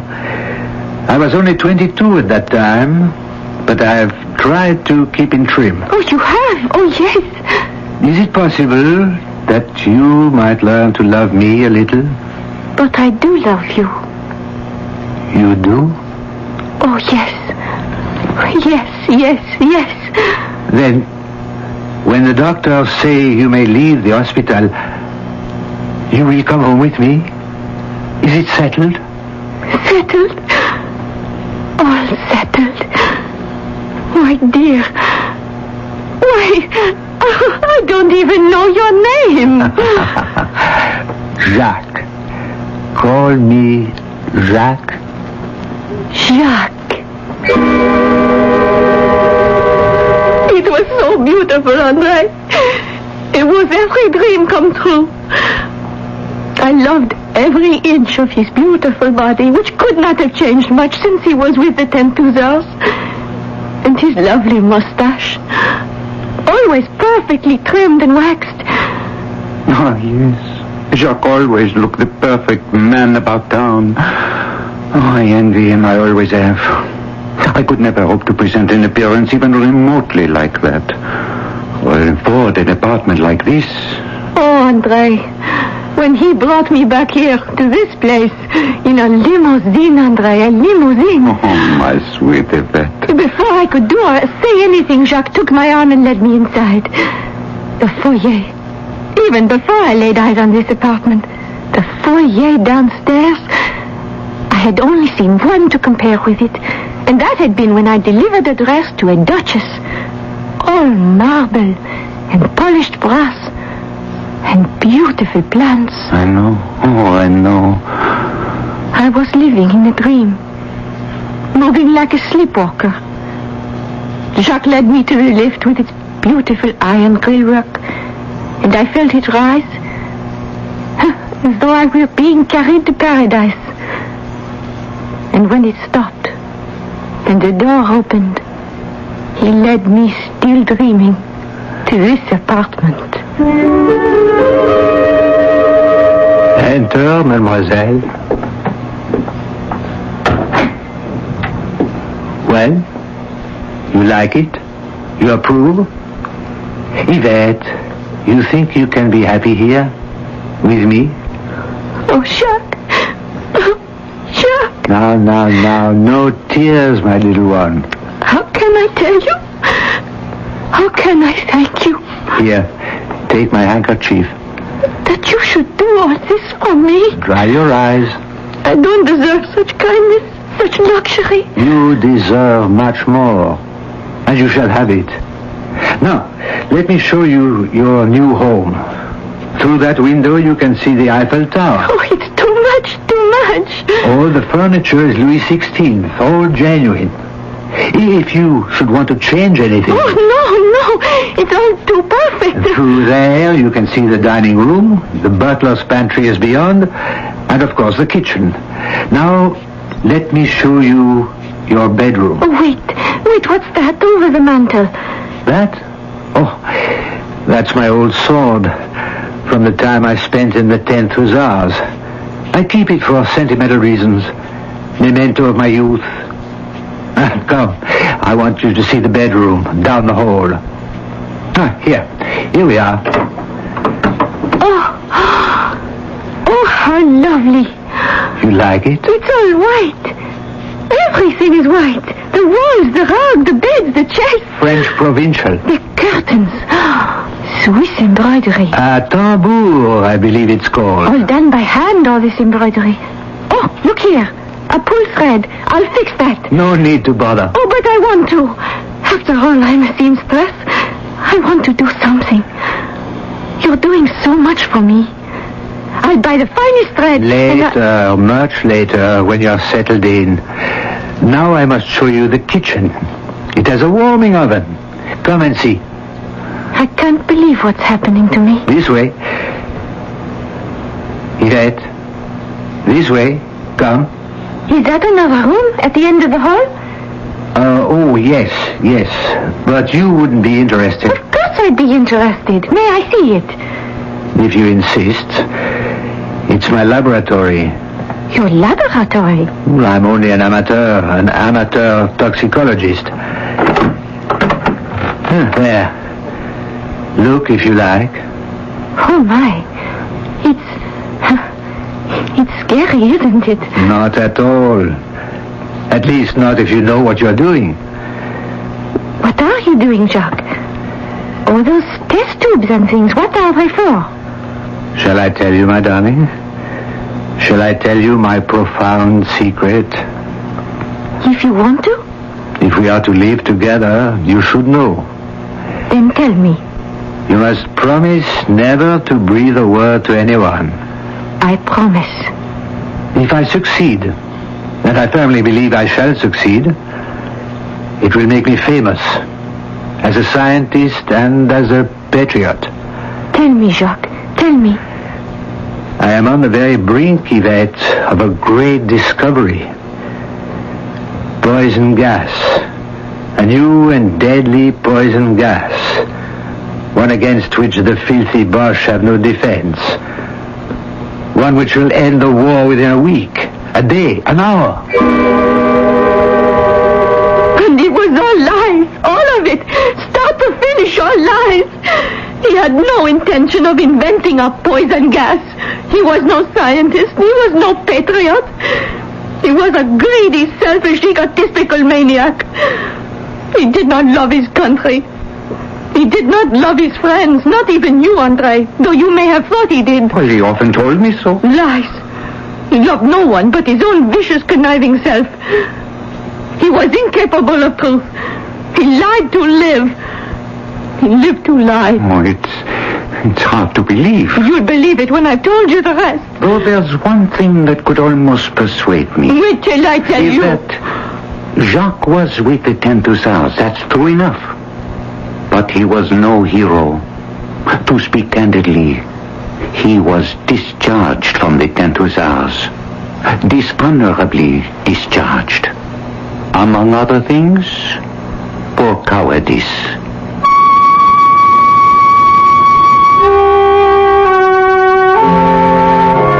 Thus far, we have learned that Jacques is a liar, or to phrase it more genteelly, a prevaricator. But hasn't each one of us been guilty of this minor sin at one time or another? It seems a very tiny transgression, hardly one to send his sweetheart into such transports of grief and despair. But she has promised to tell more, and in Act 2, she will. Oh, great master. Yes? My daughter and I have traveled far to seek your wisdom. Is that your daughter with the, bag over her head? Bag. Yes. Say hello, April. Hi. Why is she... Her cream rinse gives her hair the greases. Oh, Daddy. Yes, that bag looks like it held a 6-year supply of French fries. Thanks. What can we do, sire? Well, let's see here. Take the root of the embo bush. I tried that. The juice of the beagleberry. Look, nothing works. All in permanent greases. Oh, no. Now, look, I'll tell you what my kids use. Agree cream rinse and conditioner. Agree? Yes, Agree cream rinse and conditioner is 99% oil-free. Oh. So it helps stop the greasies. No more greasies. I won't have to brown bag it. Yes, my daughter's hair became so beautiful she was elected homecoming queen at Guru U. Wow. How can I thank you for telling me about Agree? Give me some advice. Should I let my daughter wear pantyhose? How old is she? 28. Oh, then I think... Both legs? Yes, both. Fine. You can search the wide world over and may never find anything that can help stop the greasies better than Agree cream rinse and conditioner. And be sure and try Agree shampoo. It helps stop the greasies too. What in the world happened in August? Brought to you by your local Navy recruiter. 194 years ago this month, in 1786, the silver dollar and the decimal system of money were adopted by an act of Congress. 134 years ago this month, in 1846, the Smithsonian Institution, named for English scientist James Smithson, was chartered. 80 years ago this month, the first international lawn tennis competition for the Davis Cup was held at Longwood, Massachusetts. The U.S. won 3-1. 45 years ago this month, in 1935, American cowboy philosopher Will Rogers was killed along with his pilot Wiley Post when their plane crashed near Point Barrow, Alaska. 21 years ago this month, Project Teepee was announced to the public. The system was developed by Dr. William Thaler of the Office of Naval Research to monitor 95% of the Earth's atmosphere for missile launchings or nuclear explosions. To find out what's happening in the Navy today, call toll-free 800-841-8000. In Georgia, 800-342-5855. Navy, it's not just a job, it's an adventure.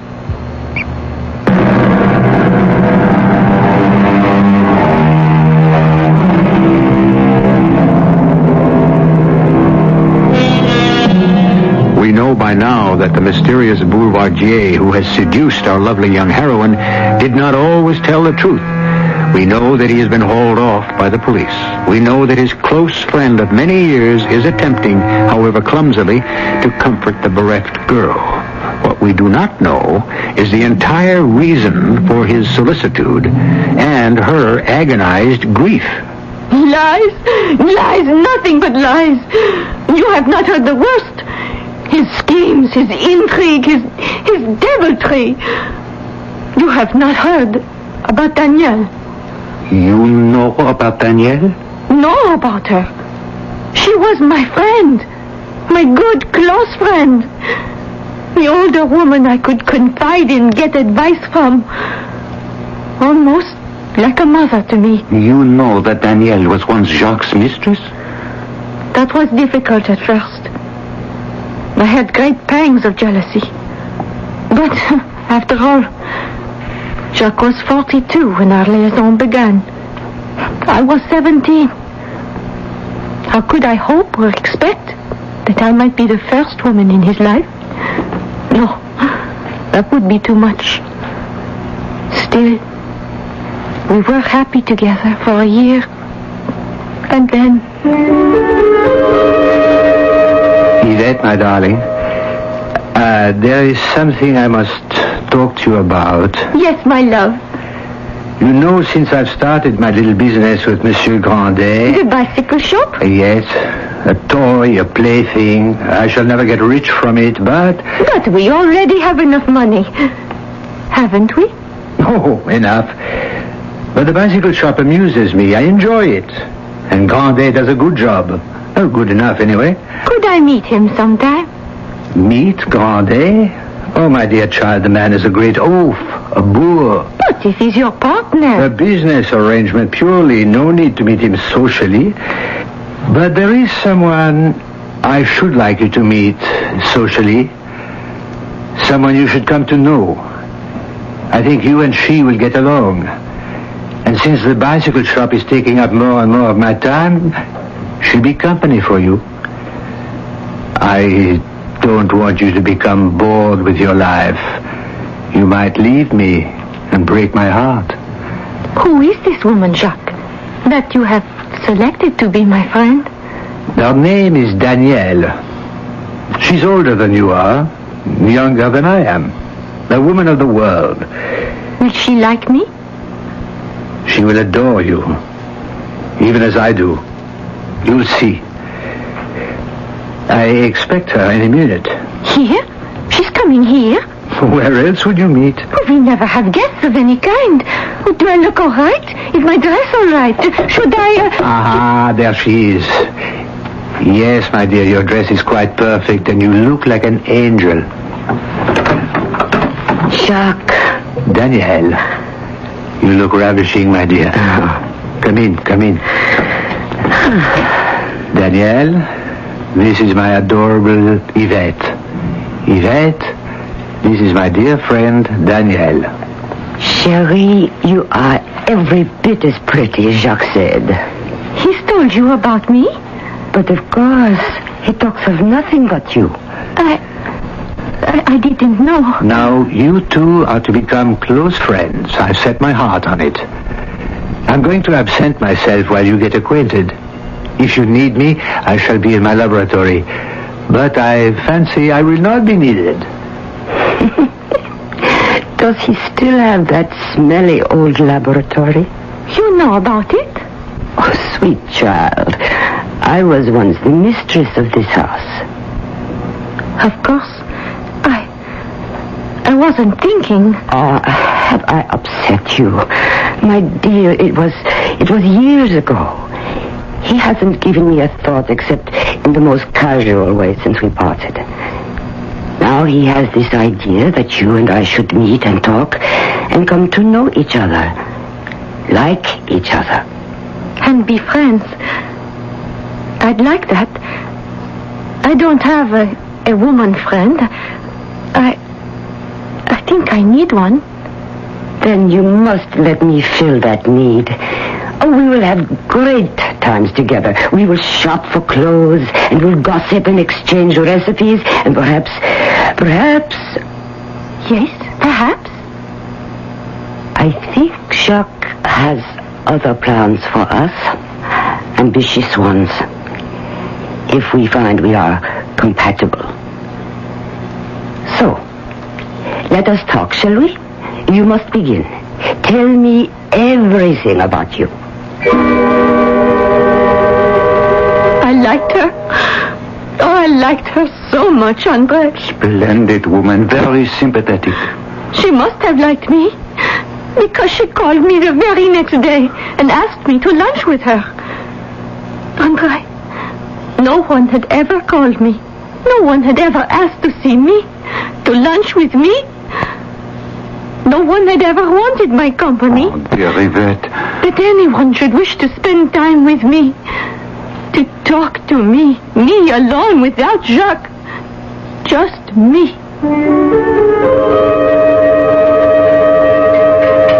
Over here, Yvette. Oh, Danielle, am I late? No, not at all. I came early to be sure we got a quiet table. I brought you something. Oh? Ah, chocolates. My favorites. How did you know? I didn't. It was Jacques' idea. He remembered. Oh, I haven't hurt you, have I? It was all so long ago. It's all right. Really, it's quite all right. I must learn to be more a woman of the world. Like you. Jacques says so. Take my advice. Stay as innocent as you are. Together, we shall make quite a pair. Is it really possible that we'll be friends? But we are friends. Do you not feel it? I do. I think I do too. And soon, we shall be not only friends, but partners. Partners? You and I, partners? A boutique. Well, as Jacques not told you, he left it up to me. Oh, I don't know anything about a boutique. Ah, but I do. Now, you are a seamstress, am I right? I was a seamstress until you met Jacques. I quite understand. But you haven't forgotten how to sew, have you? Oh, no. Once you know how, you never forget. Exactly. It's Jacques' idea that you and I should set up a little boutique, very chic, very sophisticated. I will run the front of the shop, and you will take care of the back. Oh, we will have a few exquisite gowns, peignoirs, and such fine underthings of batiste with real lace. Oh, it sounds beautiful. Oh, it does, doesn't it? It will give you something to do with your spare time, and well, I'll confess to you, I can use a little spare cash. So, what do you say? Shall we become partners? It was unbelievable. I was moving out into the world, a little way at least. Now and then, Danielle let me serve a customer in the front of the shop, and I learned a little how to talk to people, how to be at ease with them. I, who had been a stranger on this earth, I was becoming a part of it. If things go on like this, you will be independently wealthy, Yvette. You will have a comfortable income. Oh, I'm not interested in the money. You will have enough to be independent of me. Now you're teasing. Very well. I'll be serious. I think you should take out insurance. Insurance? What sort of insurance? What do I need with insurance? Suppose something were to happen to Danielle. What could possibly happen to Danielle? Who knows? Life is full of uncertainty.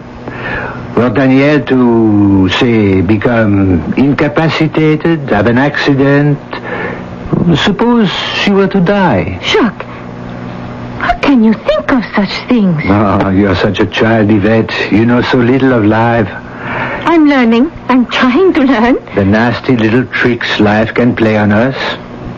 Now, if Danielle were to be taken away, what would happen to the boutique? Nothing will happen to Danielle. You could hardly conduct the business by yourself. Nothing will happen to her. How wonderful. The eternal optimism of the very young. So touching, so very touching. But, my love, consider what happened to poor Grandet. Grandet? From the bicycle shop. Your partner. What happened to him? Didn't I tell you? He died. Quite suddenly. You didn't tell me. How? How did he die? An embolism, I believe Dr. Sorel said, following an attack of typhoid fever. How could you have forgotten to tell me, the poor man? No, he was a person of no account, but very valuable to me since he had all the mechanical knowledge I lack. I shall have to give up the bicycle shop. There will never be another Grandet. Did he have a wife? Children? Oh, you know, I never thought to ask. I must try to find out and do what I can for them. Fortunately, I am able to give them a tidy little sum of money. And all my suite because I was foresighted enough to insure poor Grandet's life for a substantial sum. You had insurance on Grandet's life? Of course. It's customary when one's financial security depends on another person. It's always done. I never knew. And that is why you must insure the life of Danielle. Tomorrow you call André. He's a dealer in insurance, among other things. He'll do it for you. Oh, Jacques, I can't. Yvette, you must. Make yourself the beneficiary and insure her for a good, substantial sum. Oh, Jacques, I can't. Yvette, you must. I couldn't do it, Andre. Of course you couldn't. Danielle was like a mother to me. The business arrangement we had, it was lovely. Next to Jacques, Danielle was the most important person in my life. Was? You said she was the most important? Don't you know? Haven't you heard? Heard what? Danielle is dead. Danielle? Dead? But why didn't I know? Why didn't anyone tell me? I thought Jacques would... But how did it happen? The epidemic. The influenza, she died of it. Oh, Yvette, perhaps this is not the time to mention it, but I don't know how you will take it. Perhaps I should not tell you. Oh, for heaven's sake, Andre. Danielle's life was insured. And you, Yvette, are a very wealthy woman.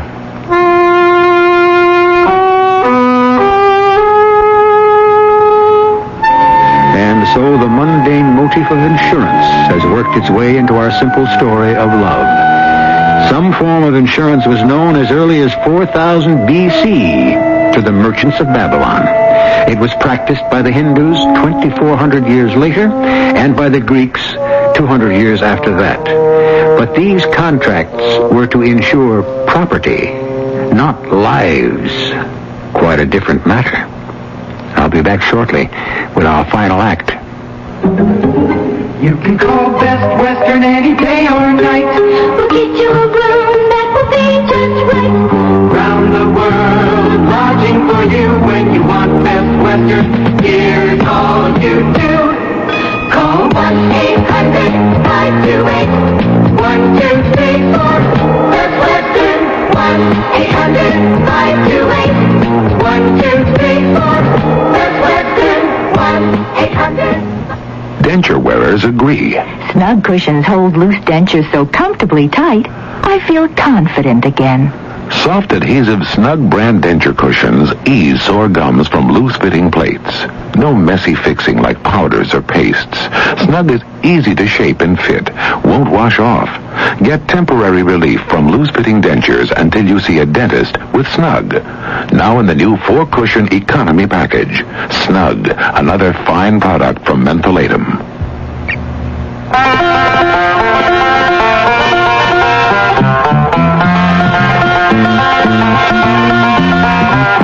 Your lung association says smoke's not just your affair.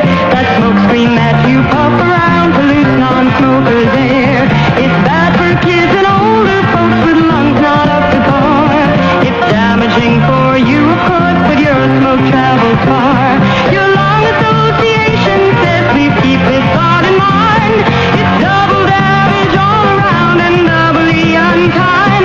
So try to kick the habit and give everyone a break. Please do it for your life and breath and everybody's sake. Your lung association and you know that cigarettes are a breathing hazard. Smokers, please don't add that extra offense. Give us a break for life and breath.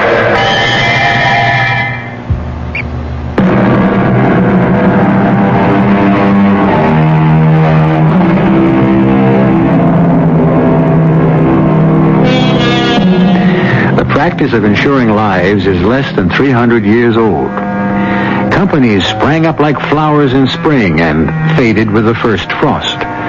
The first fumbling attempt to bring order into chaos was in 1762, and it started in England. But to this day, practices vary from country to country. The locale of our story is France, the time early in our own century. Now, the final act of A Feast of Death. I, a wealthy woman. Danielle's life was insured for a large sum, Yvette, and you are the beneficiary. But I never did it. I never insured Danielle's life. But Jacques did. Jacques. Oh, I can't believe it, Jacques. Why did he never tell me? For fear that you might think it too mercenary. No. It was because he never told me the truth about anything. But it was the prudent thing to do after all. Wait, Andre, I have not told you what happened this morning. When the police arrived, Jacques and I were having breakfast when this gendarme entered. He identified himself and then... Oh, then... I shall have to ask you to come with me to headquarters, monsieur. We have a few questions to ask you. About what, in heaven's name? Louis Grandet was your business partner, I believe. A small enterprise, insignificant, a bicycle shop. Not quite so. The police would like to question you. If you will be so kind as to come with me. Yes, but I am not dressed. I will have to change my clothes. I will wait. Darling, it's all a stupid mistake. Don't worry for an instant. I'll be back before you have time to miss me. Monsieur Grandet died of typhoid fever. An embolism following an attack of typhoid, yes. So the doctor's certificate indicated. You have a charming apartment here, madame. Could I look around? Have I your permission? Why? Thank you. Oh, there's a dining room, I see. The butler's pantry is beyond, then the kitchen. But why are you... down the hall, bedroom, I suppose? Jacques is dressing. We shouldn't... And the door at the end of the hall, another bedroom? No, that's my... Yes. You started to say... Nothing. Well, surely you are about to say something. You were going to tell me about the room at the end of the hall, no? Am I right? Madame, I am waiting. It's a secret. A secret? But you cannot keep secrets from the authorities, madame. We always find them out. Come now. Tell me about the room at the end of the hall. It's his laboratory? His laboratory. And what is the purpose of this laboratory? He is working on a great discovery for the winning of the war. Jacques is a great patriot, monsieur. Oh. And what is this great discovery? I can't tell you. I promised I would never tell anyone. Well, forgive me if I insist. We shall find out sooner or later, madame. So tell me now, what is it? Poison gas. Poison gas, huh? A deadly gas. The Germans will have no defense against it. The war will end in a day, in an hour. You won't object if I have a look around this laboratory? Oh, I don't think Jacques would have mind. Never mind about Jacques. Well, I should tell him that... You will tell him nothing? So, this is his laboratory. He wouldn't approve of my letting you crawl around in here. I am not interested in his approval or disapproval. He'll be angry. Let him... You don't know how he can be when he's angry. What a lot of stuff he has here. He's been working for years. Oh, has he? On his great discovery? Oh, other things too, I suppose. Like what? What sort of things? He never said. Various things. Various things, huh? He's an amateur toxicologist, you know. No, I did not know. That's what he told me when we first met. You see, I was ill in the hospital. Hospital, huh? Jacques was a volunteer there. He came every day to cheer up the patients, comfort them. Interesting. That's where we fell in love, Jacques and I. Madame, I am going to take some of these flasks with me. Oh, you mustn't. But I must. Jacques would be terribly upset. I'm afraid we must risk that.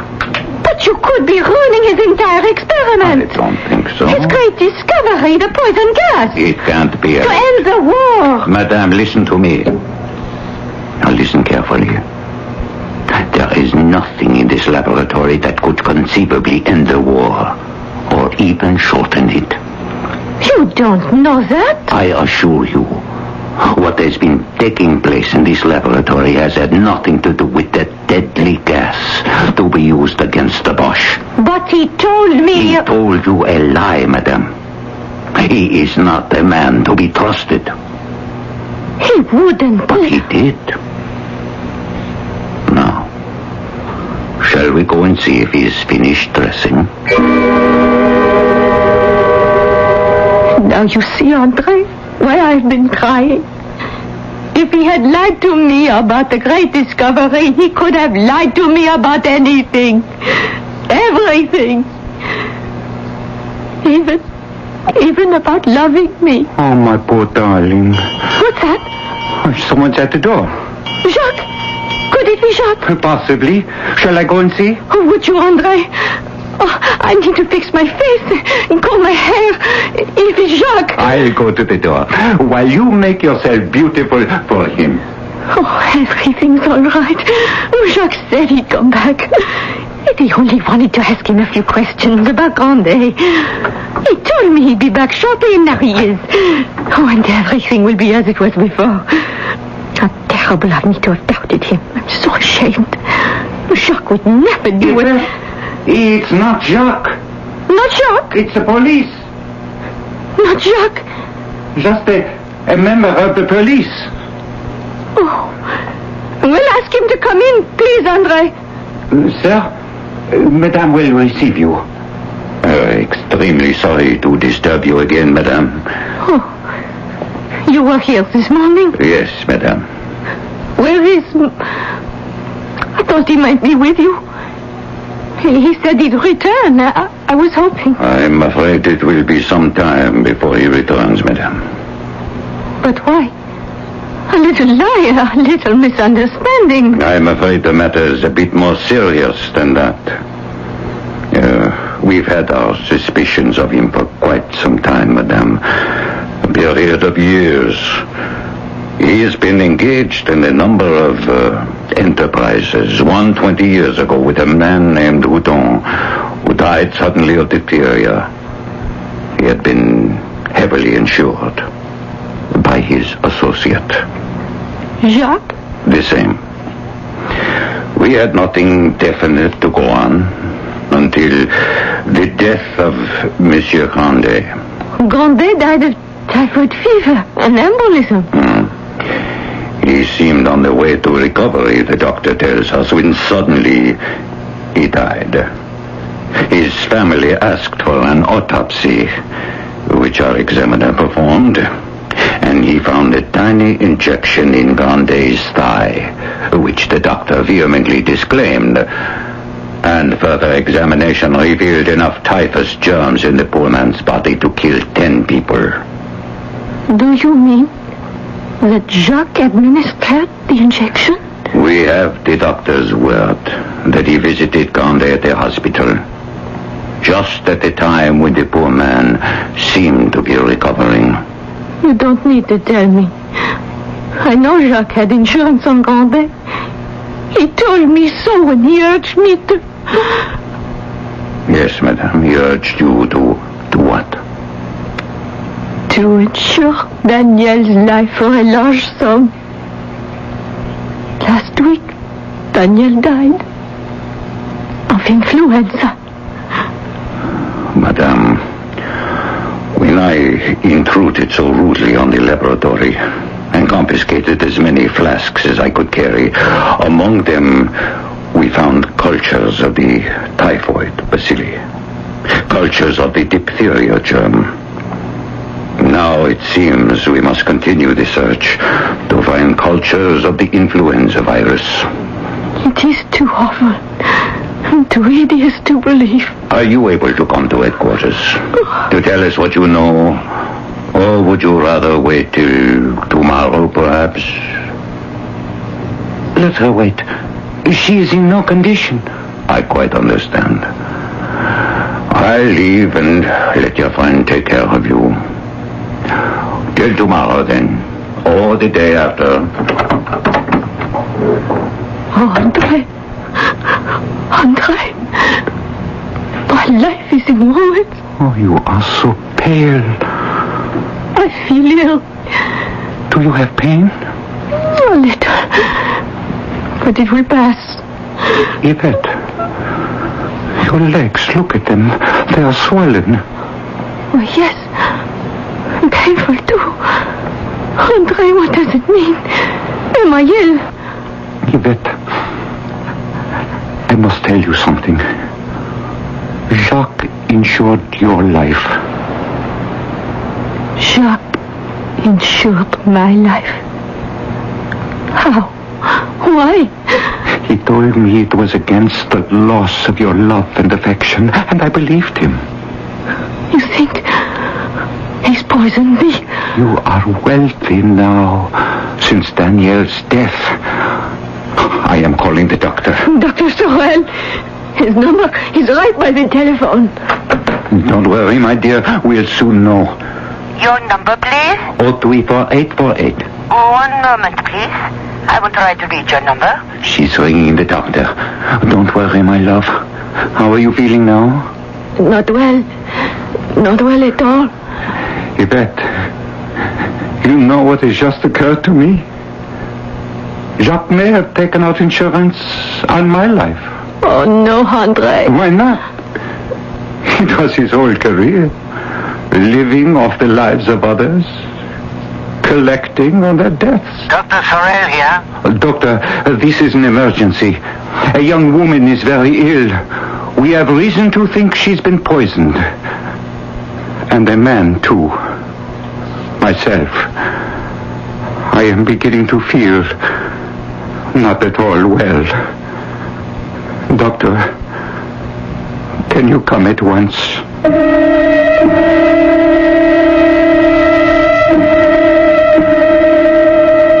And that, with some additions, is the true story of a villain who lived in the first quarter of our century.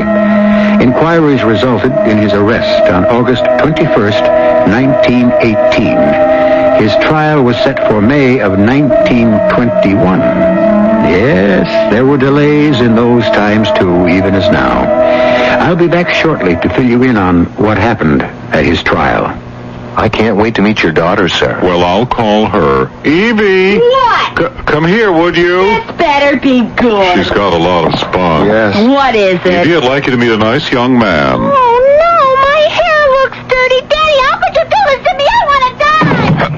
I'm afraid her cream rinse makes her hair a little greasy. May I suggest Agree? Of course you'd agree. All you have to do is look at her. No, Agree cream rinse and conditioner. It helps stop the greasies. Really? Sure, after I shampoo, I use Agree cream rinse and conditioner. And it helps stop the greasies. Right. Gee, it sounds like I would like Agree, too. Well, Agree cream rinse and conditioner is 99% oil-free. Evie, stop crying. I'll go get some Agree. And after you use it, I'll drive you to the movies, okay, Evie?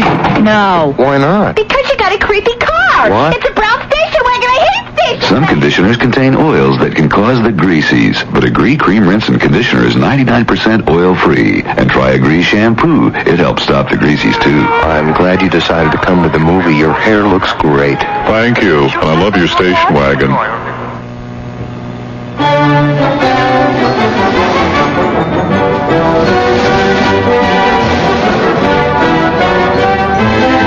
Don't miss a moment of all the exciting college and high school football action this fall because you're sitting too far from the field. Rivers Camera Shop in Champaign's campus town can take you right to the middle of the action with a pair of Minolta binoculars.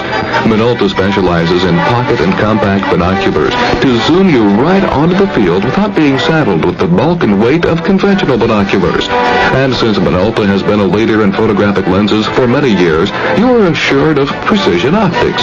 Stop at Rivers and check out the Minolta binoculars. You'll see a world of difference. And while you're at Rivers, be sure to stock up on all the film and supplies you'll need to capture the excitement and color of the coming season forever.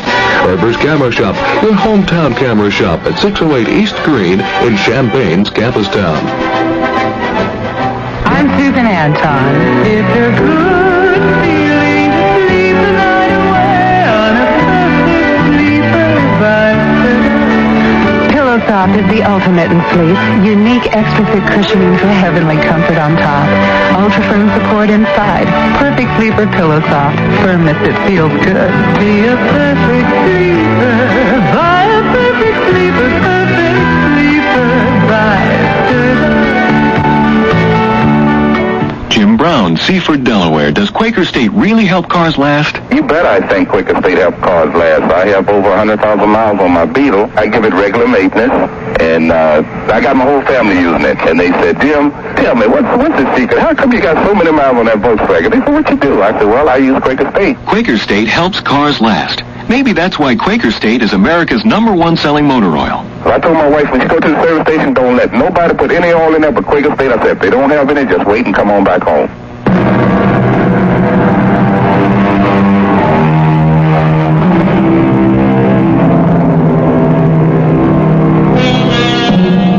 A brief footnote to our story. There is little doubt that Jacques would have been found guilty, but we shall never know. In prison, he managed to procure a culture of germs and swallowed them. You might say he died in a way that was most appropriate when you consider the way he lived. Our cast included Jada Rowland, Bob Dryden, Joan Lovejoy, and Ray Owens. The entire production was under the direction of Hyman Brown. This is E.G. Marshall inviting you to return to our Mystery Theater for another adventure in the macabre. Until next time, pleasant dreams. Herber's, your hometown camera shop at 608 Green in Champaign's Campus Town, has presented the WDWS CBS Radio Mystery Theater. Join us again soon as Herber's again presents our voyage into some of life's great mysteries. Good night. I'm Norm Crosby, and I love kids. I'm enraptured by them. But kids don't last very long. Before you know it, they turn into adults or comedians. Now, this is such a brief interlusion in their lives. Kids should be able to enjoy their childishness. They shouldn't have to worry about hunger or poverty or disease. So I'm asking you to support Save the Children. Their work brings smiles to tiny faces all over the world. And you don't have to be rich or a philanthropoid to help. Just write Save the Children, Department R, Westport, Connecticut, 06880. You are listening to WDWS in Champaign-Urbana, Illinois. CBS News coming your way next. Some fellow Republicans are advising Ronald Reagan to stick to domestic issues and stop talking about things like China. This is Doug Poling reporting on the CBS Radio Network. Reagan stirred the anger of the mainland Chinese by his statements about wanting official ties with Taiwan. 5 GOP governors met with Reagan in Columbus, Ohio Wednesday night and urged him to concentrate on domestic matters. One of those governors, Lee Dreyfus of Wisconsin, later told reporters, people don't care if there's one China, 2 Chinas, or 3 Chinas. The Democrats continue to try to capitalize on the China issue. Vice President Mondale mentioned it Wednesday night during a speech in St. Paul, Minnesota. In the last 2 weeks, we've caught a glimpse of another man's judgment, as Ronald Reagan has stumbled into a public argument with the Chinese. He has proposed a change in our relations with Taiwan, which is unnecessary, undesirable, and which carries with it potentially disastrous consequences to our national security. In his first foray into the international arena since becoming his party's candidate, Mr. Reagan has repudiated the policies of the last 3 American presidents, 2 from his own party. Reagan's people on Wednesday rejected a proposed debate with President Carter, turning down an invitation from the National Press Club. They said they would agree to it only if independent presidential candidate John Anderson is also allowed to take part. More news in a moment. If you're serious about business, have a pencil ready for an important offer from the Wall Street Journal. Recent articles in the Journal reported on corporate profits for the second quarter of 1980 and what to expect the rest of the year, why banks are strengthening their balance sheets, and the hottest personnel topic since affirmative action, employee rights. Other Journal stories revealed why economists expect the high cost of living to maintain a fast pace through 1981, the negative and positive effects of this summer's drought, the pros and cons of legal clinics, and the progress executive women are making in the business world. The Wall Street Journal. It's all the business news you need when you need it. Right now, you can get 52 weeks of the Journal. That's 260 issues, one for every business day of the year, for just $63. A real money-saving offer. So if you're serious about business in the continental U.S., call toll-free 800-528-6050. That's 800-528-6050. Except in Arizona, you'll be billed later. In State Line, Nevada, Wednesday, authorities exploded that bomb planted inside Harvey's Hotel Casino by extortionists. A report from Bruce Robinson of station KRLT in Lake Tahoe. 34 hours after it began, a long standoff precipitated by the presence of a mysterious explosive device in a State Line casino ended when the bomb was detonated shortly before 4 o'clock Wednesday afternoon. 2 hours later, Douglas County Sheriff Jerry Maple explained the decision to detonate the device. We were attempting to render the device safe. We had a procedure that we felt would work.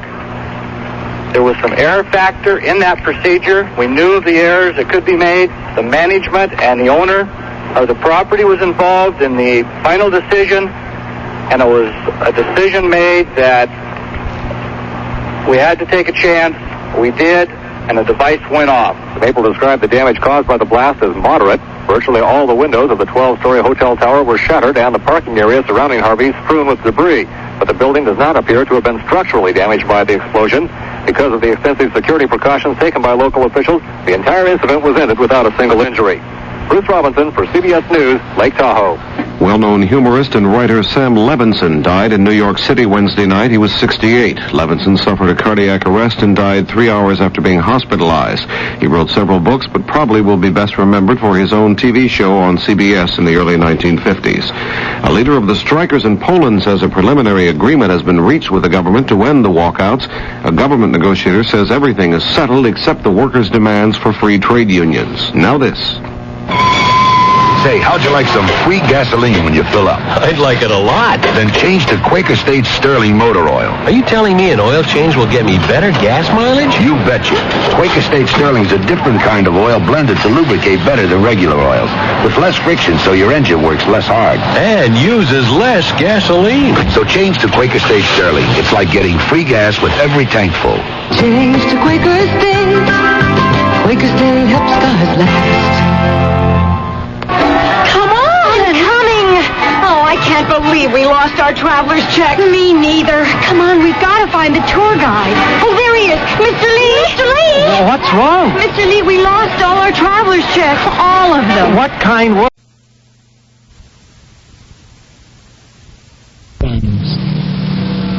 The race is not always to the swift, nor the battle to the strong. The operative word, of course, is always. Most of the time, however, the swift finish first, and the strong prevail. I know all about David and Goliath, but people who bet on form insist, and the record bears them out, that a good big man will usually beat a good little man, all things being equal. There's another operative word. Equal. But this is madness, my queen. Perhaps. Then you admit it? Yes.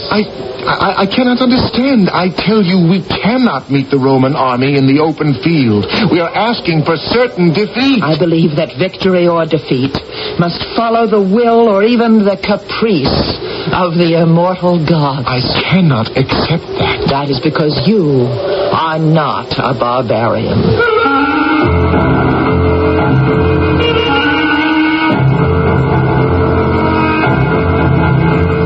Our mystery drama, The Heart of Batizia, was written especially for the Mystery Theater by Sam Dan and stars Marion Seldes. I'll be back shortly with Act One. If you...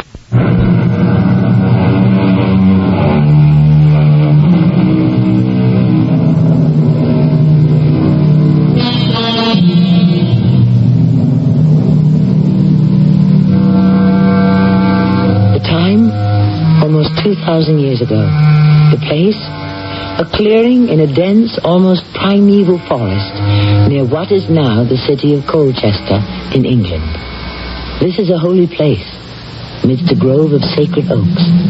In the center is an altar. Kneeling before it, a tall, auburn-haired woman, a warrior woman, for she is wearing armor. But the armor is pierced and broken and blood-stained. Standing above her is an old man with a white beard and flowing white hair. He is dressed in black. He is Sinwin, the High Druid. Batizia, Queen of the Iceni, why have you come to this sacred grove? Sinwin, Archdruid. holiest of mortal men, living voice of the immortal gods, I have come here to die. Musicians, wake the gods, so that they may hear the plea of Boudicca.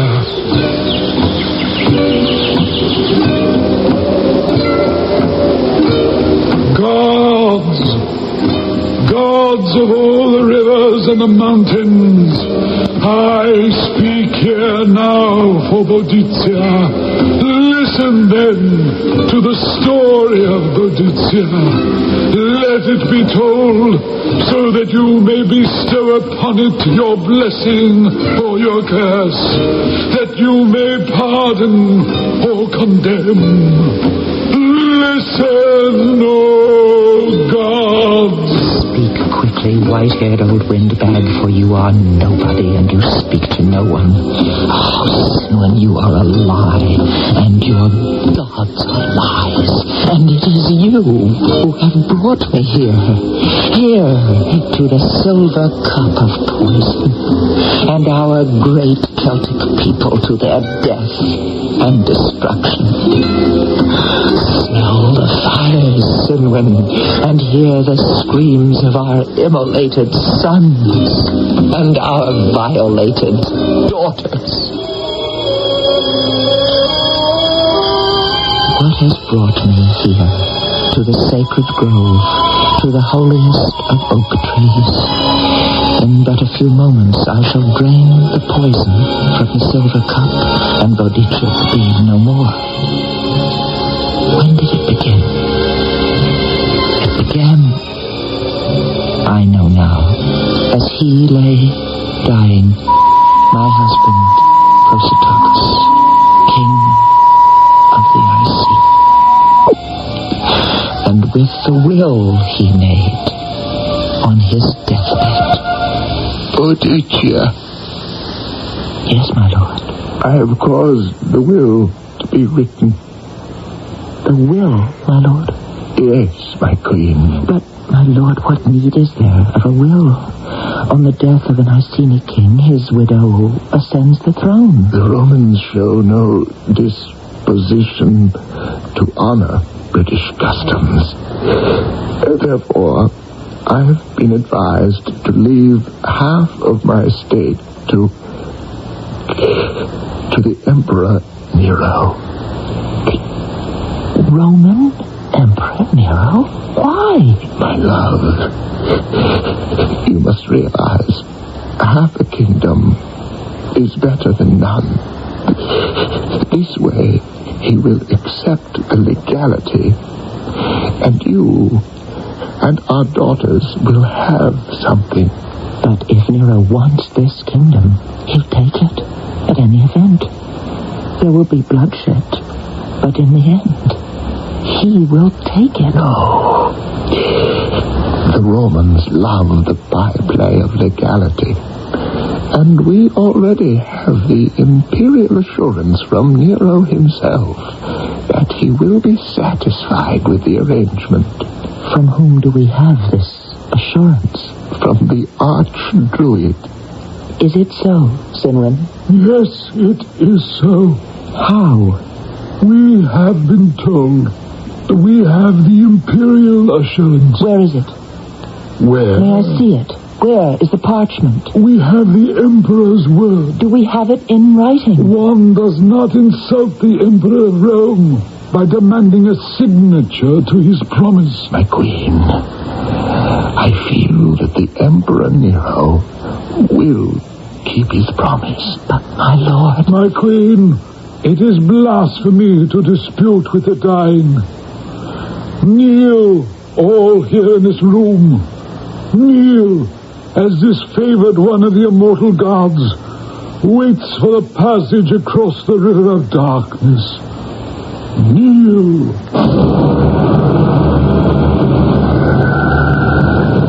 My husband, the king, had not long to wait till his eyes closed for the last time.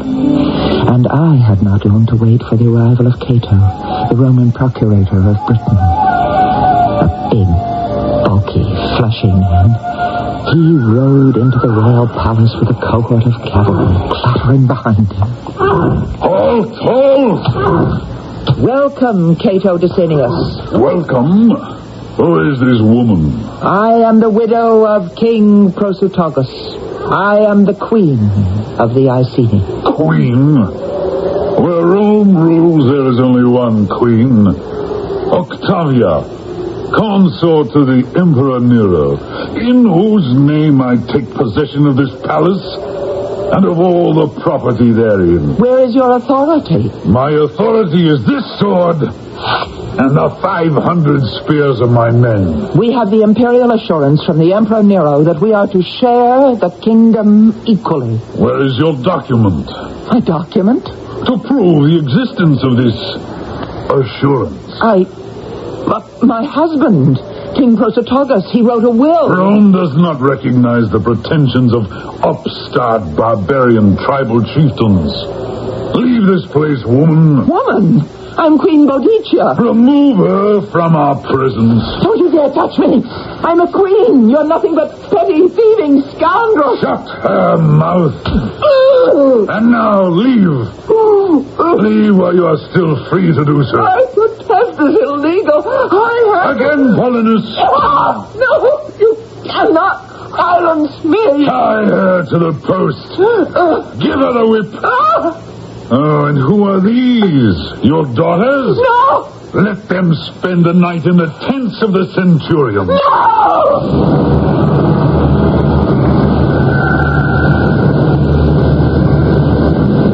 Speak, Boadicea. Speak with humility to the immortal gods. Yes. I shall speak lies and nonsense to gods who do not exist. But better to babble than to remember that night. Somehow, it passed, and thus, ravaged and disgraced, I made my way deep into the forest to find solitude and a place to hide the shame of our house. But my own people gathered round me. The immortal gods cry for vengeance. And we shall be avenged. Let us rise against Rome. Wait. Who cries wait? I, Vectus, son of Avwillodunum. Wait for what? For the chance to win. Victory or defeat is in the hands of the immortal gods. The omens are favorable. To rise up now is to ask for speedy defeat and lingering death. I know you, Vectus, son of Avwillodunum. Your mother was a Roman. But I am a Briton. You propose treason. I propose caution. Cowardice. Wisdom. Blasphemy. Silence! I have heard of you, Vectus. You have the name of a bold and fearless fighter. Do you shrink from this just and holy war? With all my heart, I would struggle and even die in a just and holy cause. I ask you to reconsider this ill-timed and doomed adventure. And what of the unbearable insult to the women of the house of Prosutogus? You must swallow it. He is a traitor. Kill him. No, wait. He belongs to me. I will kill him myself. Draw your sword, Roman dog. My queen, I speak for the good of Britain. Draw your sword, coward. I will not take arms against my queen. Your queen is a slut who lives in Nero's palace in Rome. Draw your sword and try to defend yourself. I command it. Very well, Your Majesty. No one is to raise a hand against him. He is mine. Your Majesty. Quiet, dog. We do not talk. We fight. But, Your Majesty. To the death. But, Your Majesty must listen to me. Sing your death song. Very well, Your Majesty, if there be no other way. No, don't hurt me. Don't let me hurt me. Boadicea is a match for any man in Britain, in the world. Oh. Now, Your Majesty, what must I do? You have disarmed me. No one has ever struck the sword from my hand before. I'm sorry, my queen. You have the right to kill me. I have only the obligation to worship, love, and obey you. Trust! At least I shall have died in combat. No, Your Majesty, we must talk. Talk? What is there to talk about? Everything. Grant me this favor. I shall never ask another. Yes? Retire to the side of this holy oak with me, and let us speak in private. Do not listen to his honeyed words of treason. Listen first. And if they be treason, kill me. Very well, Victus, I will listen. All of you, retire and leave us alone. And now, Victus, do not rise up against Rome. Better to be crushed into the dirt underfoot. Do not rise up now. Why not now? Now, when the wound is raw and fresh, the pain can only be relieved, and the disgrace wiped out by Roman blood. Are you a woman out to avenge her own agony, or a queen who must think of an entire nation? Are you saying I must take no revenge against Rome? I am saying you must exact justice. Well, say it any way you will. It must still end in the spilling of Roman blood. And British. My people will die gladly. No one dies gladly when the cause is hopeless. Why do you insist the cause is hopeless? Isn't it? For years it's been illegal for our people to bear arms. Boudicca. An entire generation has grown to man and womanhood, unpracticed, untrained in the use of arms. But courage can overcome every obstacle. Everyone, perhaps, except the disciplined legions of Rome. We must wait. Oh, again that word, wait. Until we have taught our people the skills of warfare. And how long must we wait? I cannot say, as long as is needed. And in the meantime, I am to swallow the insults of Rome, the injury that I have suffered at the hands of Cato Dosanius? For now, my queen, for now, it must be forgotten.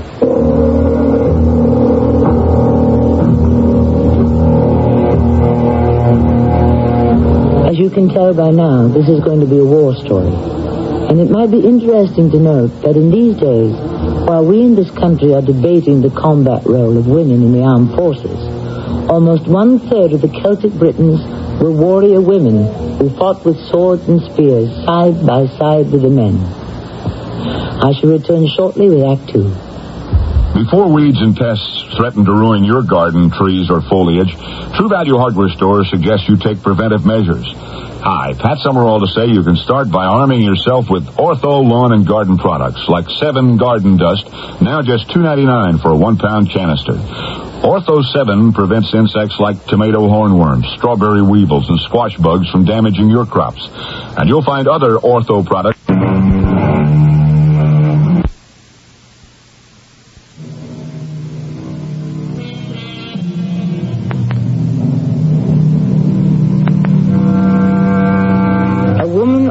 Has a revenge ready, said a French philosopher. And when that woman happens to be a queen who commands an eager army, the chances for peace are slim indeed. Boudicca, deposed queen of the ancient Celtic Britons, has ample justification for trying to exact a bloody revenge from Rome. But as one of her counselors tries to caution her, Rome has the finest, the most highly disciplined army in the world. And what are we? A horde of unskilled barbarians. Barbarians? My lady, we are no match for Rome. Then we must die. No. We must live. As slaves? No, as men and women who shall carefully prepare for the moment of victory. And forget what Rome has done to us? No, remember. And let that remembrance bring wisdom, not anger. How can Rome be defeated? Not by force in the open field, but by cunning. That was wise counsel given to me by Victus. But he did not consider the power of the arch-druid. For we are and always have been a religious people. You counsel delay, do you, Victus? Yes, Holy One. Ah, gods speak. They speak through omens and signs. They speak when there is a reddish glow about the moon. Behold, the moon, Boudicca. What is the color that surrounds the moon? Red. What is the color of blood? red. And whose blood is it? Not just the blood of our queen and her innocent daughters, but the blood of every Briton.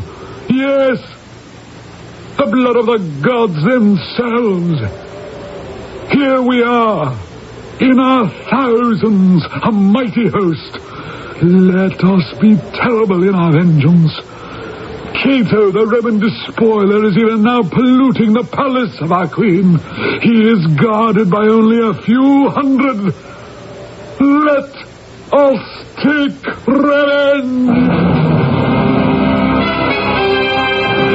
How could I resist the opportunity to make Cato pay for his outrages? Yes, Sinwin was right. There was a debt. It could only be paid in blood. But this is a declaration of war. So be it. No, listen to me. There's a time to listen and a time to act. This is not the time. Tell me, Vectis, when will the time come? When we are ready, my queen. And who will decide when we are ready? Now, at this moment, we can overwhelm Cato. Kill him and every one of his soldiers and servants, and the traitors among our people who serve him. Boadicea, this is what Nero wants us to do. Nero wants us to slaughter his own procurator? Are you mad? All this is part of his plan. Nero foresees this vengeance of yours. He wants you to take it. And this shall become his pretext to spread fire and sword all through Britain. Does this half-Roman still babble, Boadicea? Our very gods have been violated. Our gods demand vengeance. I could no longer hear the calm voice of Vectis. I could only see the ugly, leering face of Cato the Roman. I could feel the pain of the whip biting into my body. I could feel the shame of the outrage searing my soul. I was mad with the desire for revenge. No one, nothing, could prevent me from spilling the blood of Cato. If it is to be done, let it at least be done successfully. All here recognize your superior skill in warfare, Vectis. Shall you lead the army? No, my queen. Not the army, not this huge, unwieldy horde. I want 1,000 of the older men. Veterans. Men who have wet their swords before. At the head of 1,000 picked men, Vectis and I made our way back to what had once been the palace of the Iceni kings. I will kill the first man who makes a sound. Quietly. Walk quietly. If you encounter a Roman, dispatch him quietly. Let no one live to give the alarm. Slowly, silently, we entered the town. No one expected an attack. The few sentries were either asleep or drunk. They died quickly. Now we stood before the ancient palace. Cato was feasting with his officers in what had recently been the council room of the Iceni kings. It was a roaring, drunken revel. We entered the hall, unseen by any within. The Roman weapons were stacked against the wall. Quickly, we picked them up. Roman carrion! Dogs! What is this? Why, why, it's the widow. What is it you want here? Another lesson? Polonus, you scoundrel, where is the whip? I hold the whip here in my hand, Cato. Oh, you must be mad. Tie him to the post. What, you dare to lay hands on an official of Rome? Polonus, step forward. Come here, dog. Take this whip and now do to your master what you have done to me. No, Polonus. Let us see twice the zeal that you practiced on me, Polonus, and you shall be rewarded by a quick and merciful death. Begin now. No! Not a Roman survived the vengeance of that night. And all over Britain the tribes rose up in their fury. Everywhere the tale was the same. Death, to all who were Romans. What have you to say now, my bold Vectis? Ilea iacta est. What is that? Latin. What does it mean? The die is cast. Must you say it in the Roman tongue? Yes, my queen. It is necessary to be able to think in their tongue, to try to understand what they intend to do now. What is the difference? We proved tonight that we're more than a match for them. Yes, we're more than a match for elderly veterans, for raw reserves. But soon we shall be facing hardened, battle-tested legions.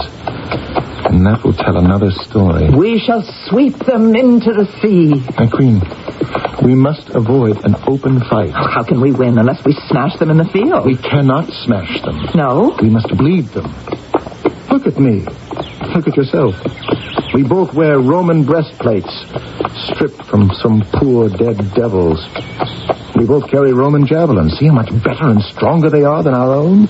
And their tactics, far superior. But I don't understand you, Vectis. You forget.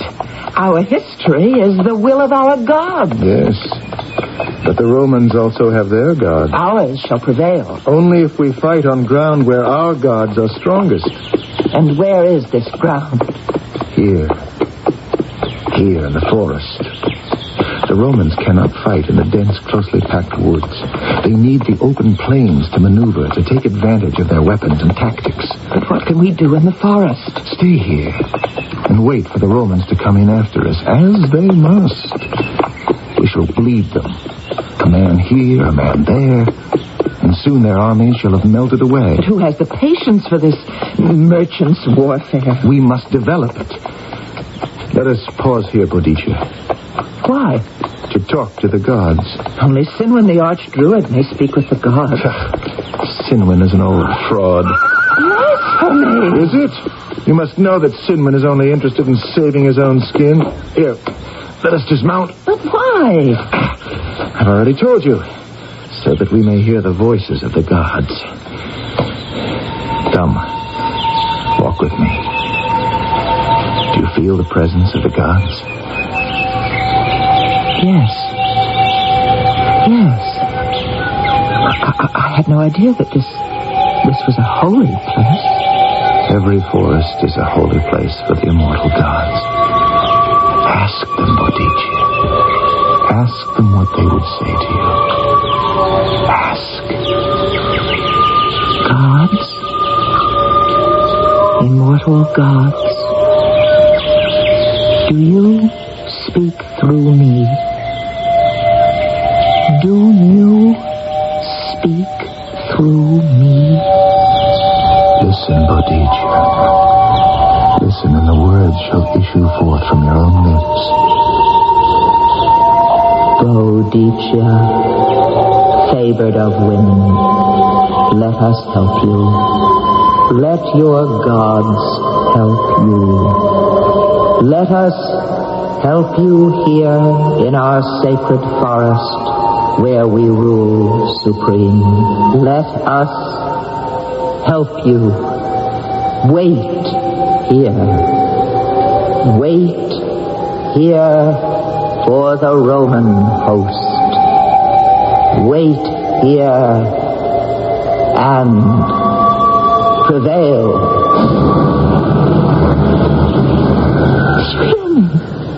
Did you hear them?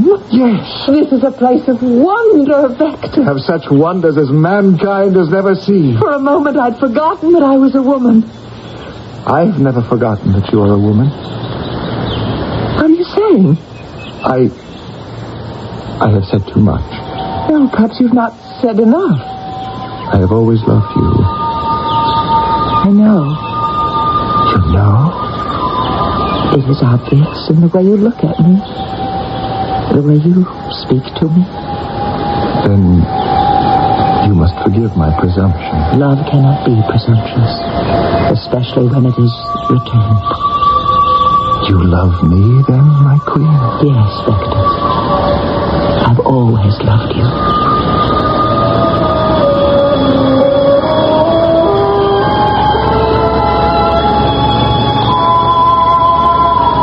So, blows the wind in that direction. And why not? Surely no man and woman could ever be more worthy of each other. But you can see the beginnings of the problem. Although most stories concern themselves with love and war seldom mix.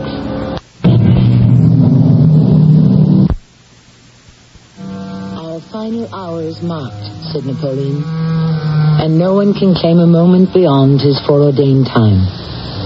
But the problem is we can only learn the allotted times as they apply to the others in the past.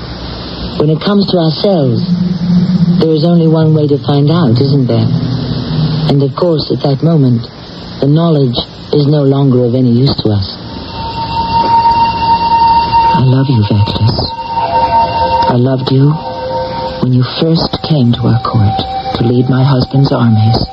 And I resigned my command because I could not be disloyal to my king. But we loved at the behest of the gods. And this love in this holy place is at their command. Do you believe this? Yes, I believe this. There is magic in this night. Yes, my beloved, we Britons are people of the forests. And so long as we shall remain in these forests, we shall prevail. It's only when we become like the people of the open plains that we shall be destroyed. Oh, let us not at this time, and in this place, talk of destruction, my beloved. It was a night that was filled with magic. All about me were scenes of such wonders I had never dreamed could be. And Vectis, beloved Vectis, was a good and wise teacher. See how the stream ripples with rainbow colors in the sudden shafts of early sunlight? Yes. These are the spirits of the sky. See how bright they are? That is because they are spirits of love. Love? Oh, yes. Because they're so warm and so filled with life. Vectis, this is the first time that anyone has ever spoken to me about the spirits of love. Oh, I cannot believe that. Yes, I had never seen beauty in the world until just now. Why not? Perhaps it was because I was always taught that life was just a grim business. Oh, it can be. Unless it is made beautiful by love. But I had never known love until just now.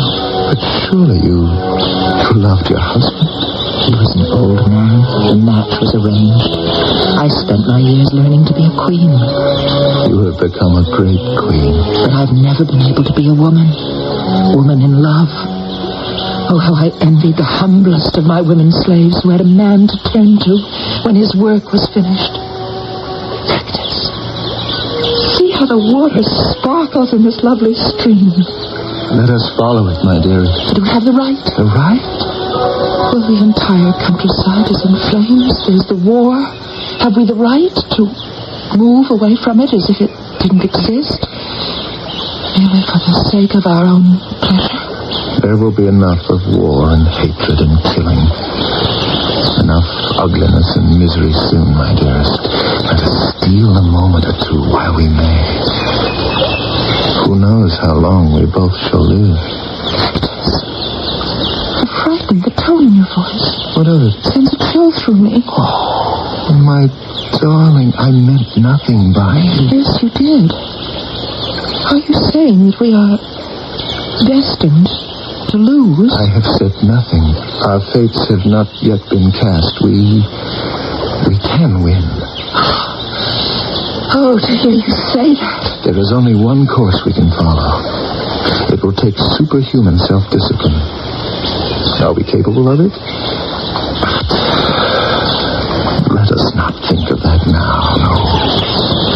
Now let us steal a moment which shall be even sweeter for having been stolen. Yes, my love.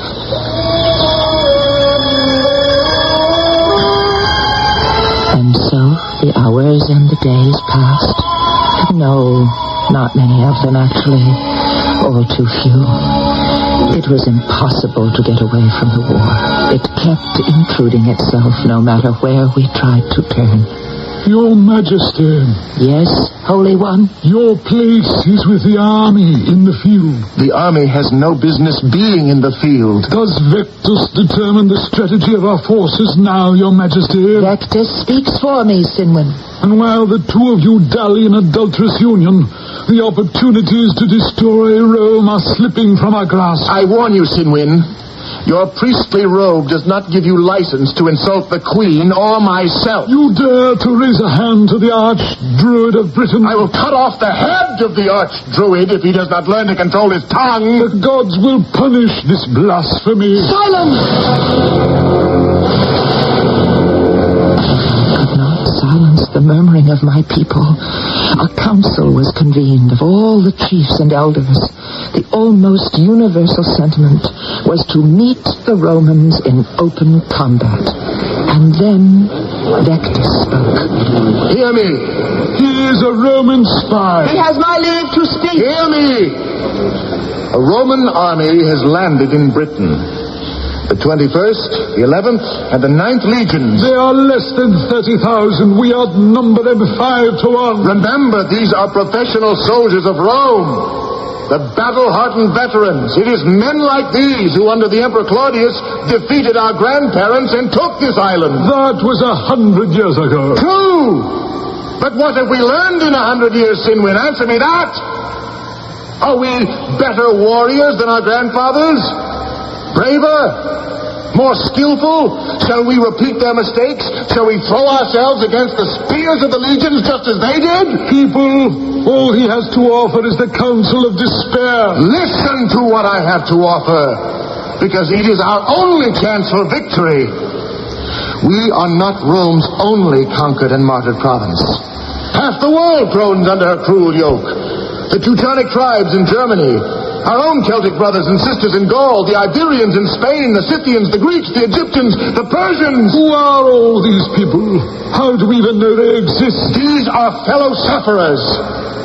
Now and then one nation revolts. But because it is only one nation, the Romans crush it with ease. But listen, my countrymen, just suppose, all of us were to rise against Rome at once.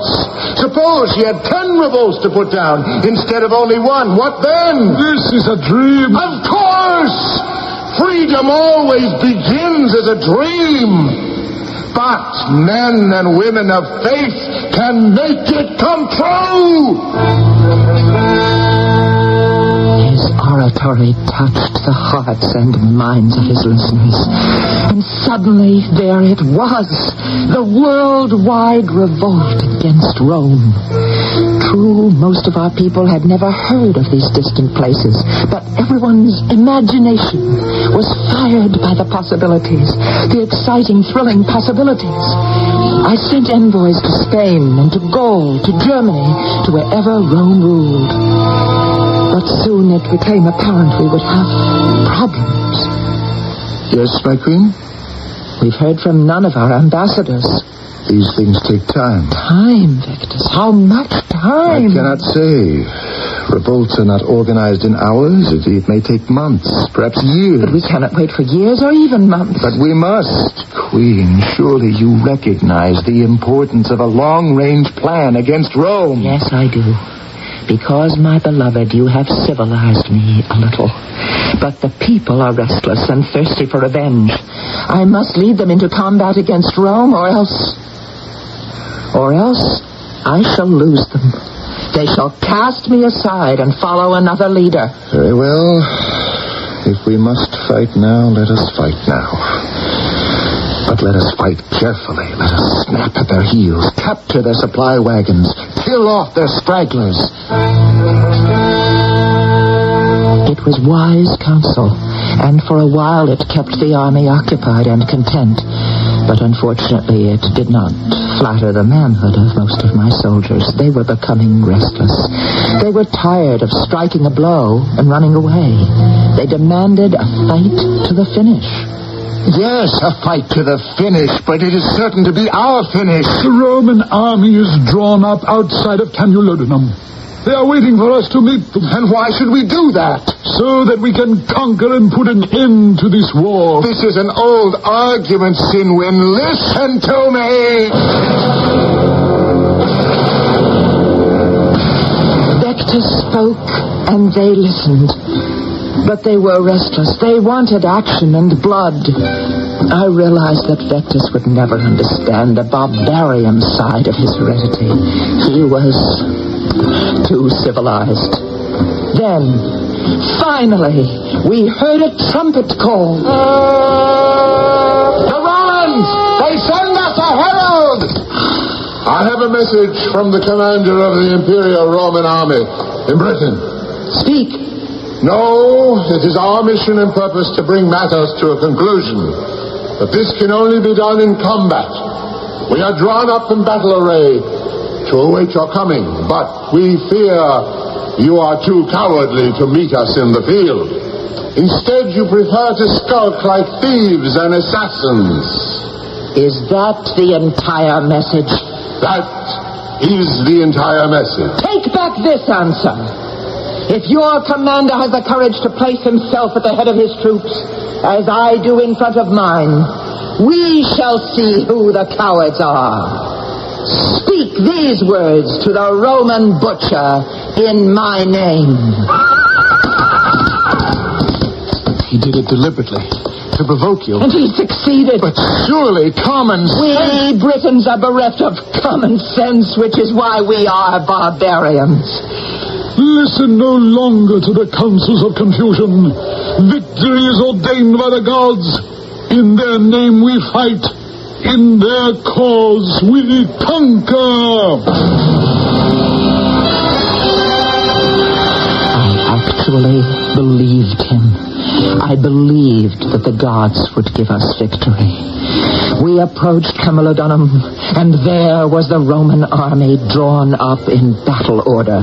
We outnumbered them, but I had a grim lesson to learn.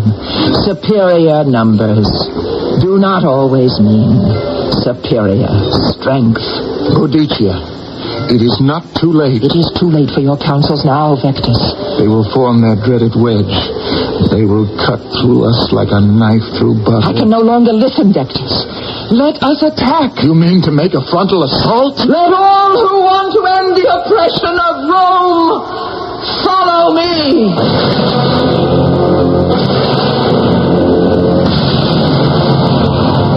He followed me, and so did the rest of the army. And soon it was all over. I cannot believe there could be so much devastation in so short a time. The Romans stood their ground and then formed the terrible wedges that Vectus had spoken of. Soon we were fleeing in disarray. The Romans followed and the fields turned red with blood. The blood of Britons. We were being slaughtered like cattle. I fought as long and as hard as I could. And then my horse went down. Suddenly I was seized by strong hands. It was Vectus. He lifted me into his saddle. Where are we going? We must save your life. No, let me die here. You must live. What? To fight another day. You know as well as I do there cannot be another day. If we can reach the forest, we shall be saved. Look, we're being pursued. They're gaining. Boadicea, neither of us must be taken alive. What are you doing? You ride on. I'll stand here and delay them. No! Go! Vectus, my beloved.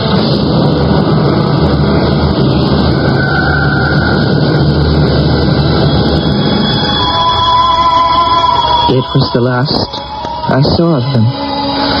The horse galloped into the forest. Where could I go? Where could I hide? Britain was too small for me.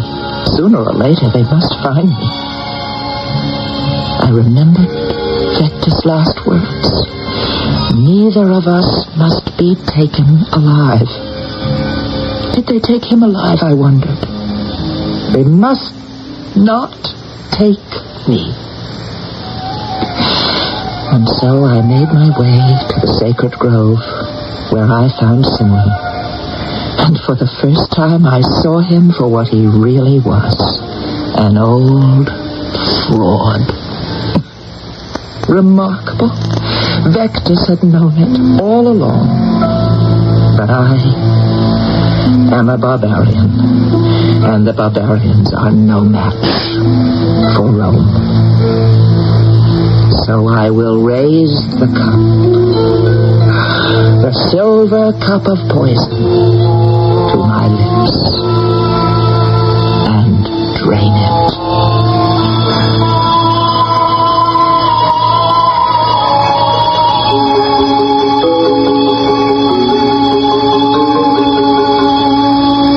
And she drank and she died. What happened to Vectis, we cannot say. But she was a great queen. She knew how to live. And she knew how to end her life.